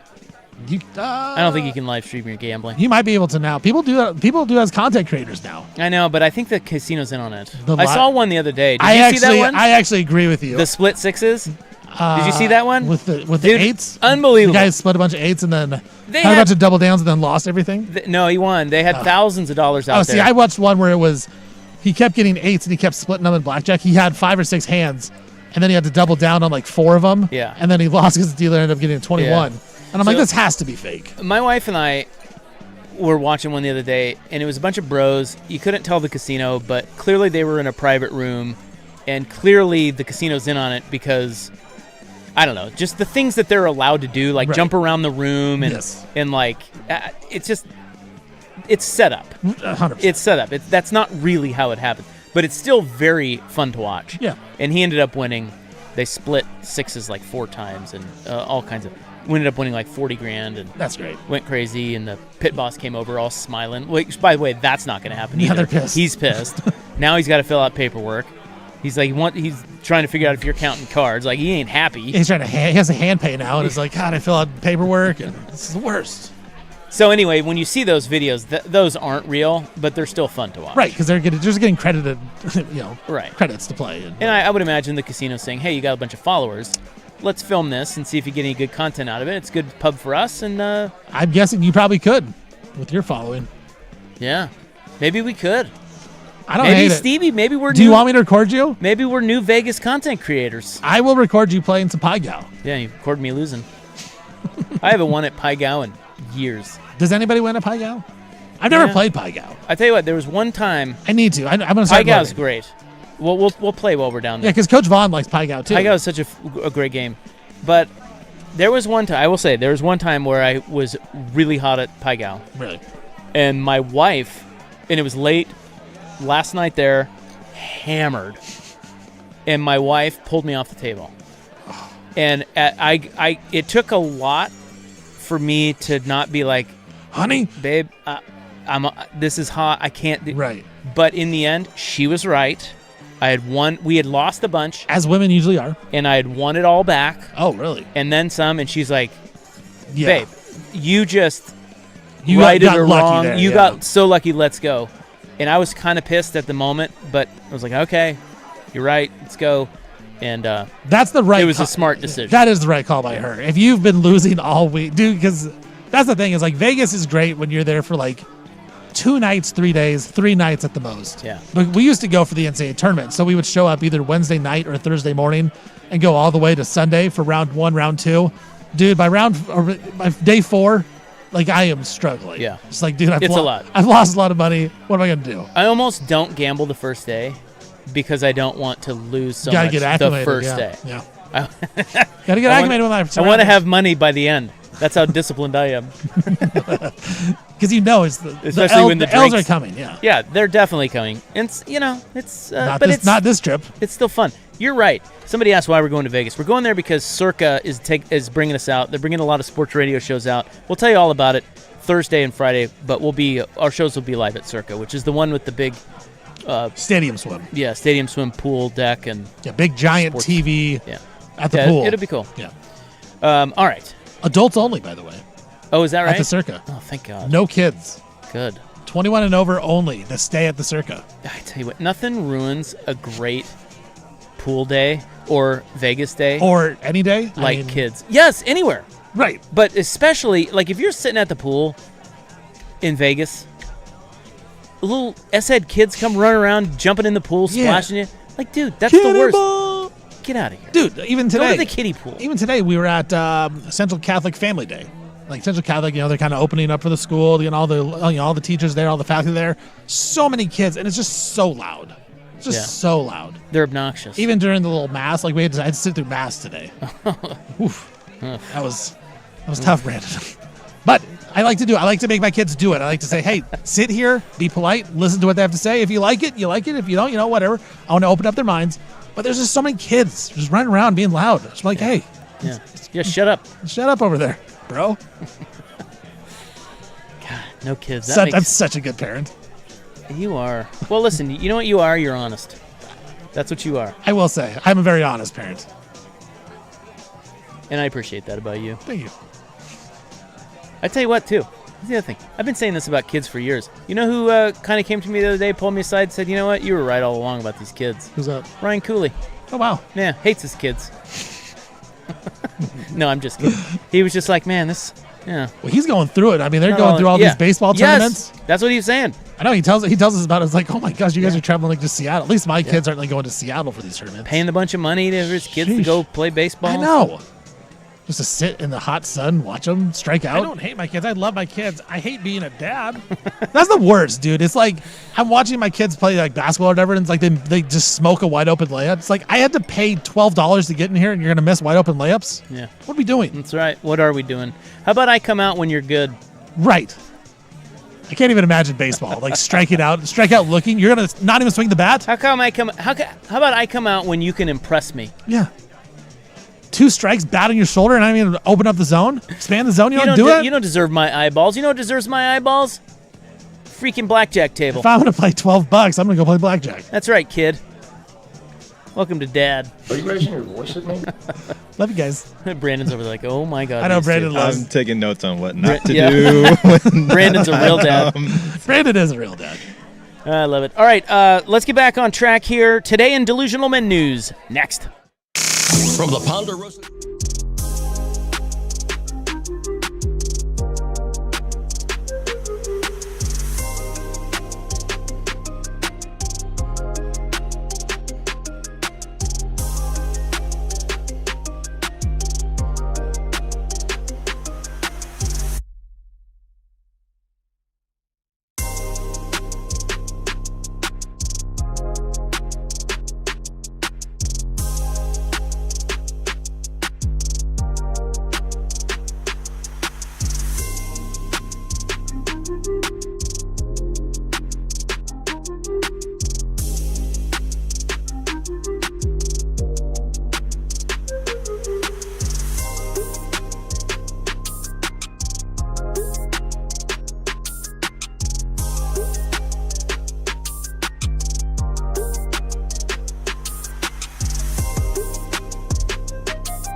and 1080 AM.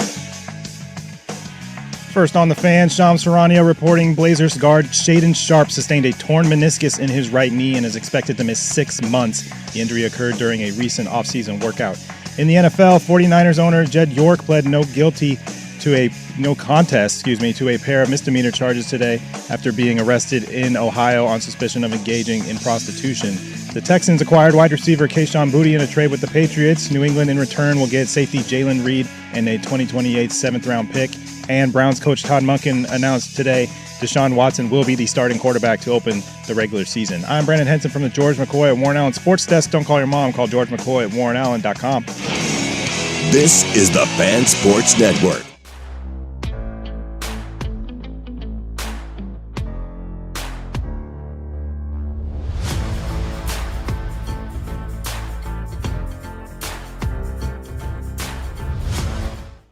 And I would imagine you would agree with this. I've long said, because some people, and I totally understand this. You're the smart ones, actually. The people that don't gamble and don't understand gambling. 100%. You guys are smart. Yes. But please understand that gambling is not about the money.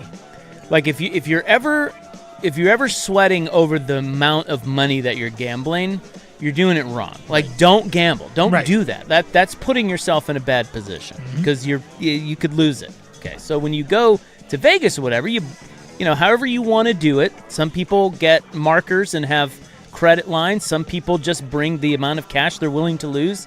It's however you want to do it. It's up to you. It's not about the money. Gambling is about the action. Yes. And there is no better feeling than that little sort of loin flare-up you get when you first lay your money down on a table. There's no better feeling. The excitement, the unknown of what could happen. There's nothing like it. And then if you win, the money won is way better than money earned. 100%. Right? Like that is, that's the old wise tale, but it's 100% true. Like nothing gets me higher than that. Because you can work all day and you're going to make a lot. You can make a good amount of money, but I can win one hand to blackjack, one sports bet. I'm like, dude, this is awesome. So fun. So fun. But you're right. It should not be about the money. It's about the sweat. It's about the sweat. Yeah. It's the action. I agree. So this from the New York Post. I'm wondering what camp you guys fall into here. I'm guessing not this camp, but hey, you never know. We've had some fan hosts. You learn things sometimes. You do. You're on the air long enough. You learn what, like Will Darkins once thought he could wrestle a hippo. I saw that in the text line. That's a thing. He did. Like truly believes he could beat up a hippo. I don't remember the exact conversation, but I do remember. Generally speaking, he was trying to make the case that we were talking about what animals you could beat in a fight. And I think he thought he could beat a hippo. How? I don't know. But this is men for you. Right. Today in Delusional Men News. Okay. So this is listed by state. So it's there is a state that has cockier men than other states. Yeah. And I'm guessing you'll be able to figure out which state this is. But the question was, it was a survey of states most confident if they could survive or even win a fight against a professional UFC athlete. Well, Florida. That's what I thought. It is actually not Florida. Oh. But there is one state where 25% of men said they have what it takes to take a full-force punch from a UFC heavyweight and remain standing. What? 2,000 U.S. adults asked two questions: whether they thought they could withstand a full-force punch from a UFC heavyweight, without, not that matters, they would all kick your ass, right? But without being knocked out, and whether they could knock out a UFC fighter themselves if allowed to land the first punch. 25%. That's crazy. It is crazy because one, you're going down the second they punch you. Yeah. And two, they're not budging the second you punch them. You are dead. You're going to die. You're more likely to die than to knock them out. I think that's exactly right. Yeah. You're more likely to be death. Yes. So what state do you think it is? I don't know, Texas? It's California. What? California. Why? Now, of course, yeah, don't you think? I can see that. Yes. Cocky bros, bro. Cocky bros? That's 25%. crazy. That is crazy. So now, if you have like, let's say we have 12 fan employees. I don't know how many do we have guys on the air that people know. Sounds about right. 12 guys. That means 4 of them think this. I mean, if you know. So what are we playing? Who's most likely to think this way? Well, Danny for sure. Yes. Right. That's an obvious one. Because Suk is not. Suk will like. Suk would be I think he would be realistic, but I also think he's the most likely to do this. But he could. Right, but he would be like, "There's no way I could." I don't know that he would say that. You don't think so? This is a good one. I'm going to put this in the notes for when he gets back. I would love because I want to hear what he says because I think I'm guessing he would be very humble about it. Yeah, he would. Yeah, I think he would, but I also think there's a part. Dude, this is a guy who thinks a snake could never kill him. You heard this, correct? No, I don't know. There are 2 things that he says that blow me away to this day, and he stands by them. One, he says he would never die in a house fire, which is just utterly ridiculous. Stupid, yeah. Because people die in house fires all the time. You think they don't want? You think they want to live, or like don't want to live? Or I mean, wait, you know what I mean? Yeah. And the other one is, he thinks that if locked in a room with a snake, he would not die. He would always win. Like he would figure it out. Always. Every snake. The constrictors, the poisonous snakes, all of it. He thinks he could not. He thinks he would outsmart it. He thinks that he could kill a constrictor snake, like a giant boa. He thinks that snake would not be able to kill him. Because he would like sneak around and then get it from behind and get it. What he thinks, I have no idea. But that's what he says. Well, I mean, look, I think he... So that's the context. Right, that is the context. I could see him saying, you know what, I think I could do it. But there's also the flip side, like you said, that he maybe could. Right. I mean, he does. He would definitely most likely. He does train. He's a big guy. He's probably got a strong jaw, right? But at the same time, I think a lot of dudes, even as big and strong as him, would absolutely crumble. Because every time I ever talk to him about his jiu-jitsu stuff, like he's very honest about it. And he's like, yeah, this little guy just kicked my ass today. Right. And so I think like he is very, very realistic with what it is that he is. Like he's not a professional fighter. And so he knows the different levels. But at the same time, you're right. Like there are certain things that he does, that Big Suk does, where his competitiveness, his NFL competitiveness comes out. Yes. And you see it, you're like, whoa, that's different. Yeah. Like that is... I've seen it twice. That is a different level. I think... And so, like, when you ask that question, like, he might say no, but if he was in that situation, he would take that so seriously. Yes. It would shock us. And it would bother him right. that we didn't think he could. Right. So I saw this once, that we were at Oregon... well, the combine, the fan combine back in the day. Yeah, that was controversial. Because his what do you, I don't know. His bench press. His bench press were short. He short armed him. Right. He doesn't go to the chest. Yeah, and that caused a lot of friction. But the competitiveness came out. But for sure. Right.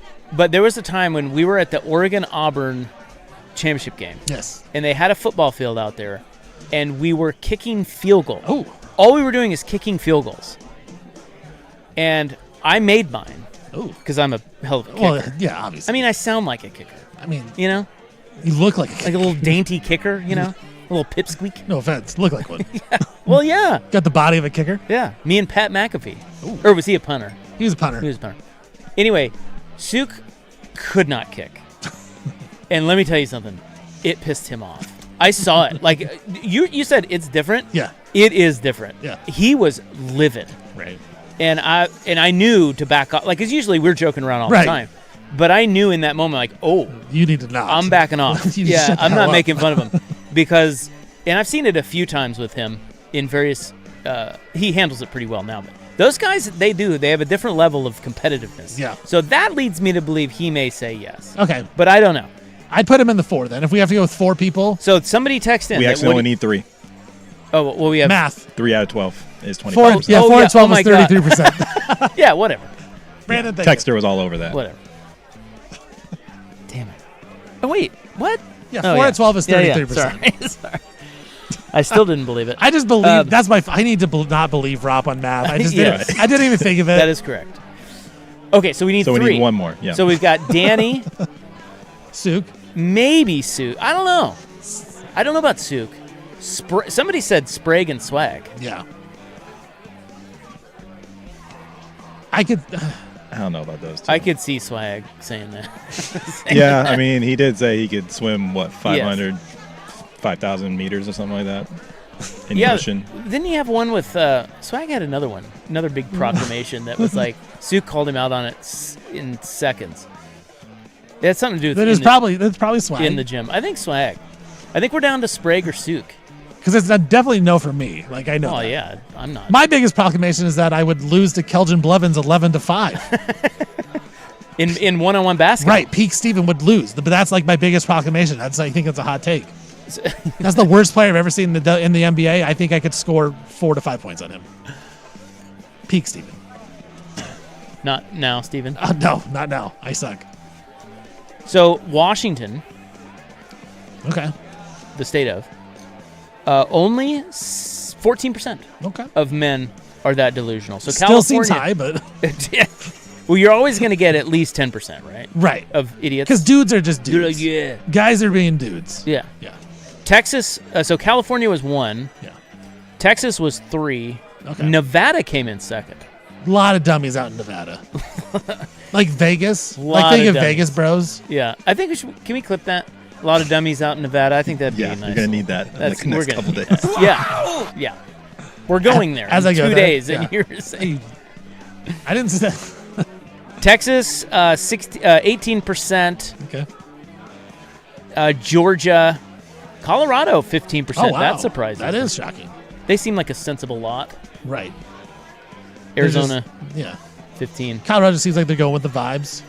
Michigan, the most realistic state, only 7%. Wow. Thought they could take a punch from a UFC. What was Oregon? Oregon not on the list. I don't know why. I don't know why. Hopefully it's lower than 7%. They don't know what They're not UFC on the is. list. What is that? What's that? What is that? Yeah, I don't know. Let me go see if I can find it. What is that? Good for Michigan. My God. Yeah. Who knew? I don't see how even 5% of people think that. Right. That would be a smart Seems thing. insane.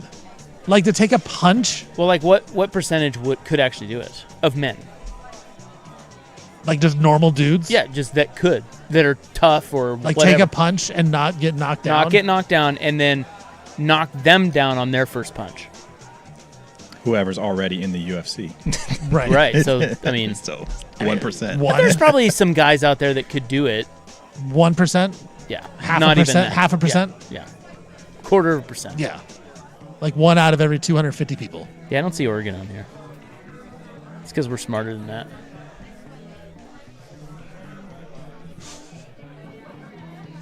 Joe Fish, he might think he could do it. Not bad. Not bad. Someone said that. I can see that. That's not bad. I could see that for sure. Especially if Danny says he could do I it, was about Joe to say, Fish would be like, I could do it better The than Danny. delusional ego could kick Yeah. in there for that one. Would you take a punch from a UFC fighter? How much Hell money? No. The answer's probably no. Couple mil? No, because I'm probably dead. You could die. Although, by the way, in this article, they interview a trainer who was talking. They were asking him this question, and he's like, "Dude, you guys are idiots. You have no idea how not only strong these guys are, but how precise Right. and how quick they are. Like They know exactly where to punch. exactly where to hit you, which leads me to believe that you would live. Ooh. Because they also know where to hit you to kill you. Right. So can So I don't think they're going to kill you. unless they're mean, unless they're jerks. Right, and it's like this guy. I hate this I'm guy. going to kill this guy. Couple mil? I'd think about it. I'd think about it. I wouldn't like it, but yeah, I would think about it. Oh, it would suck. That would be terrible. Because not only like could you die, but you also look like a total loser. You know what I'm saying? Yeah. Like there's nothing. You're like Jed York. Like you see those fights on the internet, on social media, and it's like the guys just get knocked out. They look like total losers. Like you would look terrible. This in shape guy just punching out this big fat guy that I am, and I just fall. My shirt falls out. My belly comes out. Your eyes roll in the back. Yeah, of your like head. it's just your it belly is- flopping. Yeah, it is a bad look. Like I gotta get compensated for this. If I'm gonna take a punch like that, I gotta get compensated. Yeah. What a visual. because I can't control it. Like the shirt's gonna come up. Yeah. You're always pulling the shirt down a little bit. It's coming up. Like Brandon has to come out from the back and pull my shirt down because I'm knocked out dead. Well, hopefully not dead. You can pull my pants down and slap my ass. All right. We wrap it up with something cool next. Dirt and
Here's a text that says, clearly the people responding haven't been punched in the face. I've been hit by a non-fighter and got knocked out. You don't pop back up. That text made me laugh out loud. He's so right, though. Yes. Because the trainer said that. He said, if you most men have never really been punched in the face. Right.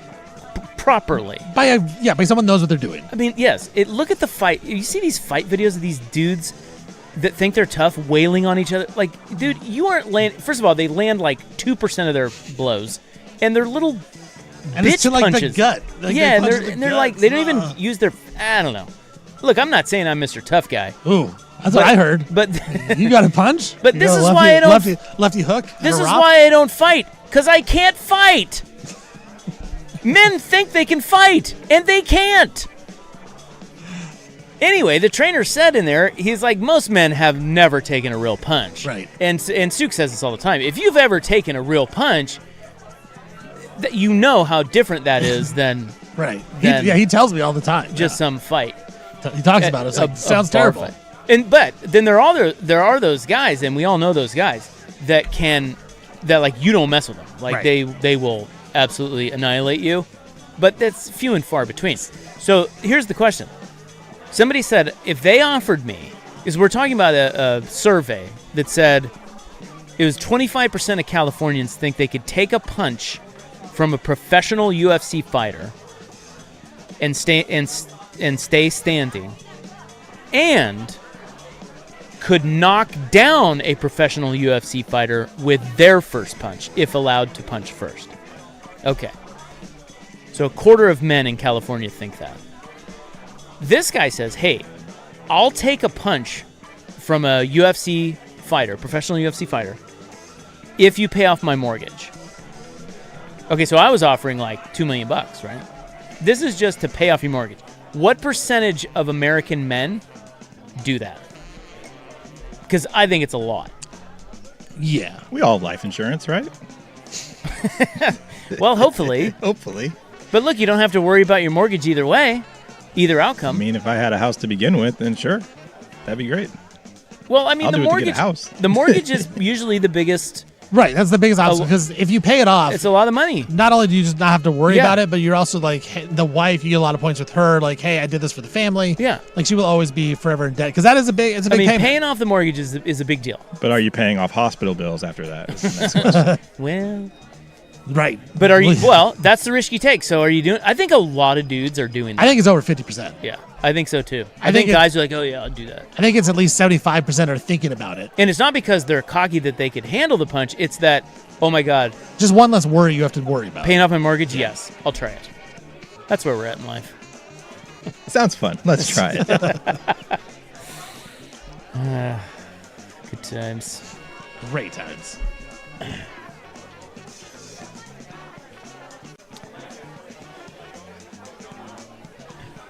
And yes, I'm putting this in the notes for Suk for when he comes back.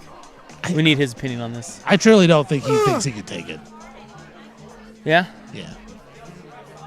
He takes the fighting thing very seriously. Yeah, he does. He does. Yeah. He's a fightman. And he seems like he'd be really good at it.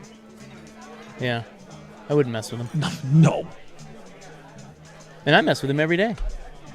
Yeah, you do. You know? Are you ever like, hope he doesn't jump across the table? We've had a few dust-ups. I leg swooped him. No. Leg wrestled afterwards? No, he gets it. That is always awkward. The radio dust-ups. Yeah. We've had a few. I've only seen it once. Not many. Between you guys. Oh, and it wasn't like a real dust-up. It was just like he was annoyed with you. Yeah. What was it about? You guys were recording something? What was it? Oh, for the Hawk. You guys were recording spots for the Hawk, and you just kind of wanted to freestyle it. And you're like, oh, they'll figure it out later. And Suk wanted to know like the exact script of what to say. Oh, that's right. He didn't know what to do. Right, and you're like, just do it. And he's like, I don't know what to say. Well, say something. And he's like, I don't know. Anything. Yeah. That was like the one thing. But yeah, he was I remember that day. He was just really like annoyed and frustrated with you. Yeah. And he's like, we just work differently. Like, I don't know what to do. I'm like, I don't know, man. Just do what you want to do. Dumbass. Yeah. It's been few and far between. Been together a long time.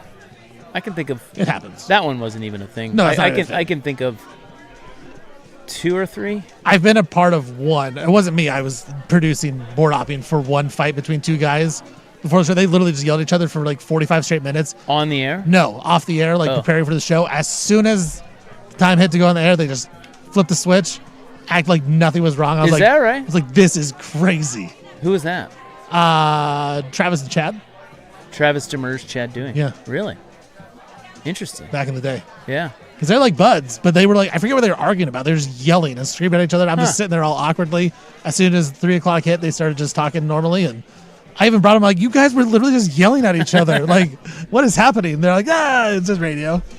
That's fantastic. Great. Love those guys. I saw Kenny Vance and Colin Cowherd really go at it once.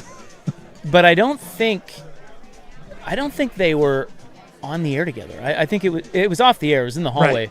But I don't think they had to then go and do a show. Right. Like they had to do it was just really they had to do a 3-hour show afterwards. I'm like, we're not going to address. They're like, okay, we'll address what happened before the show. And it was very funny. We've had some good ones at the Fan.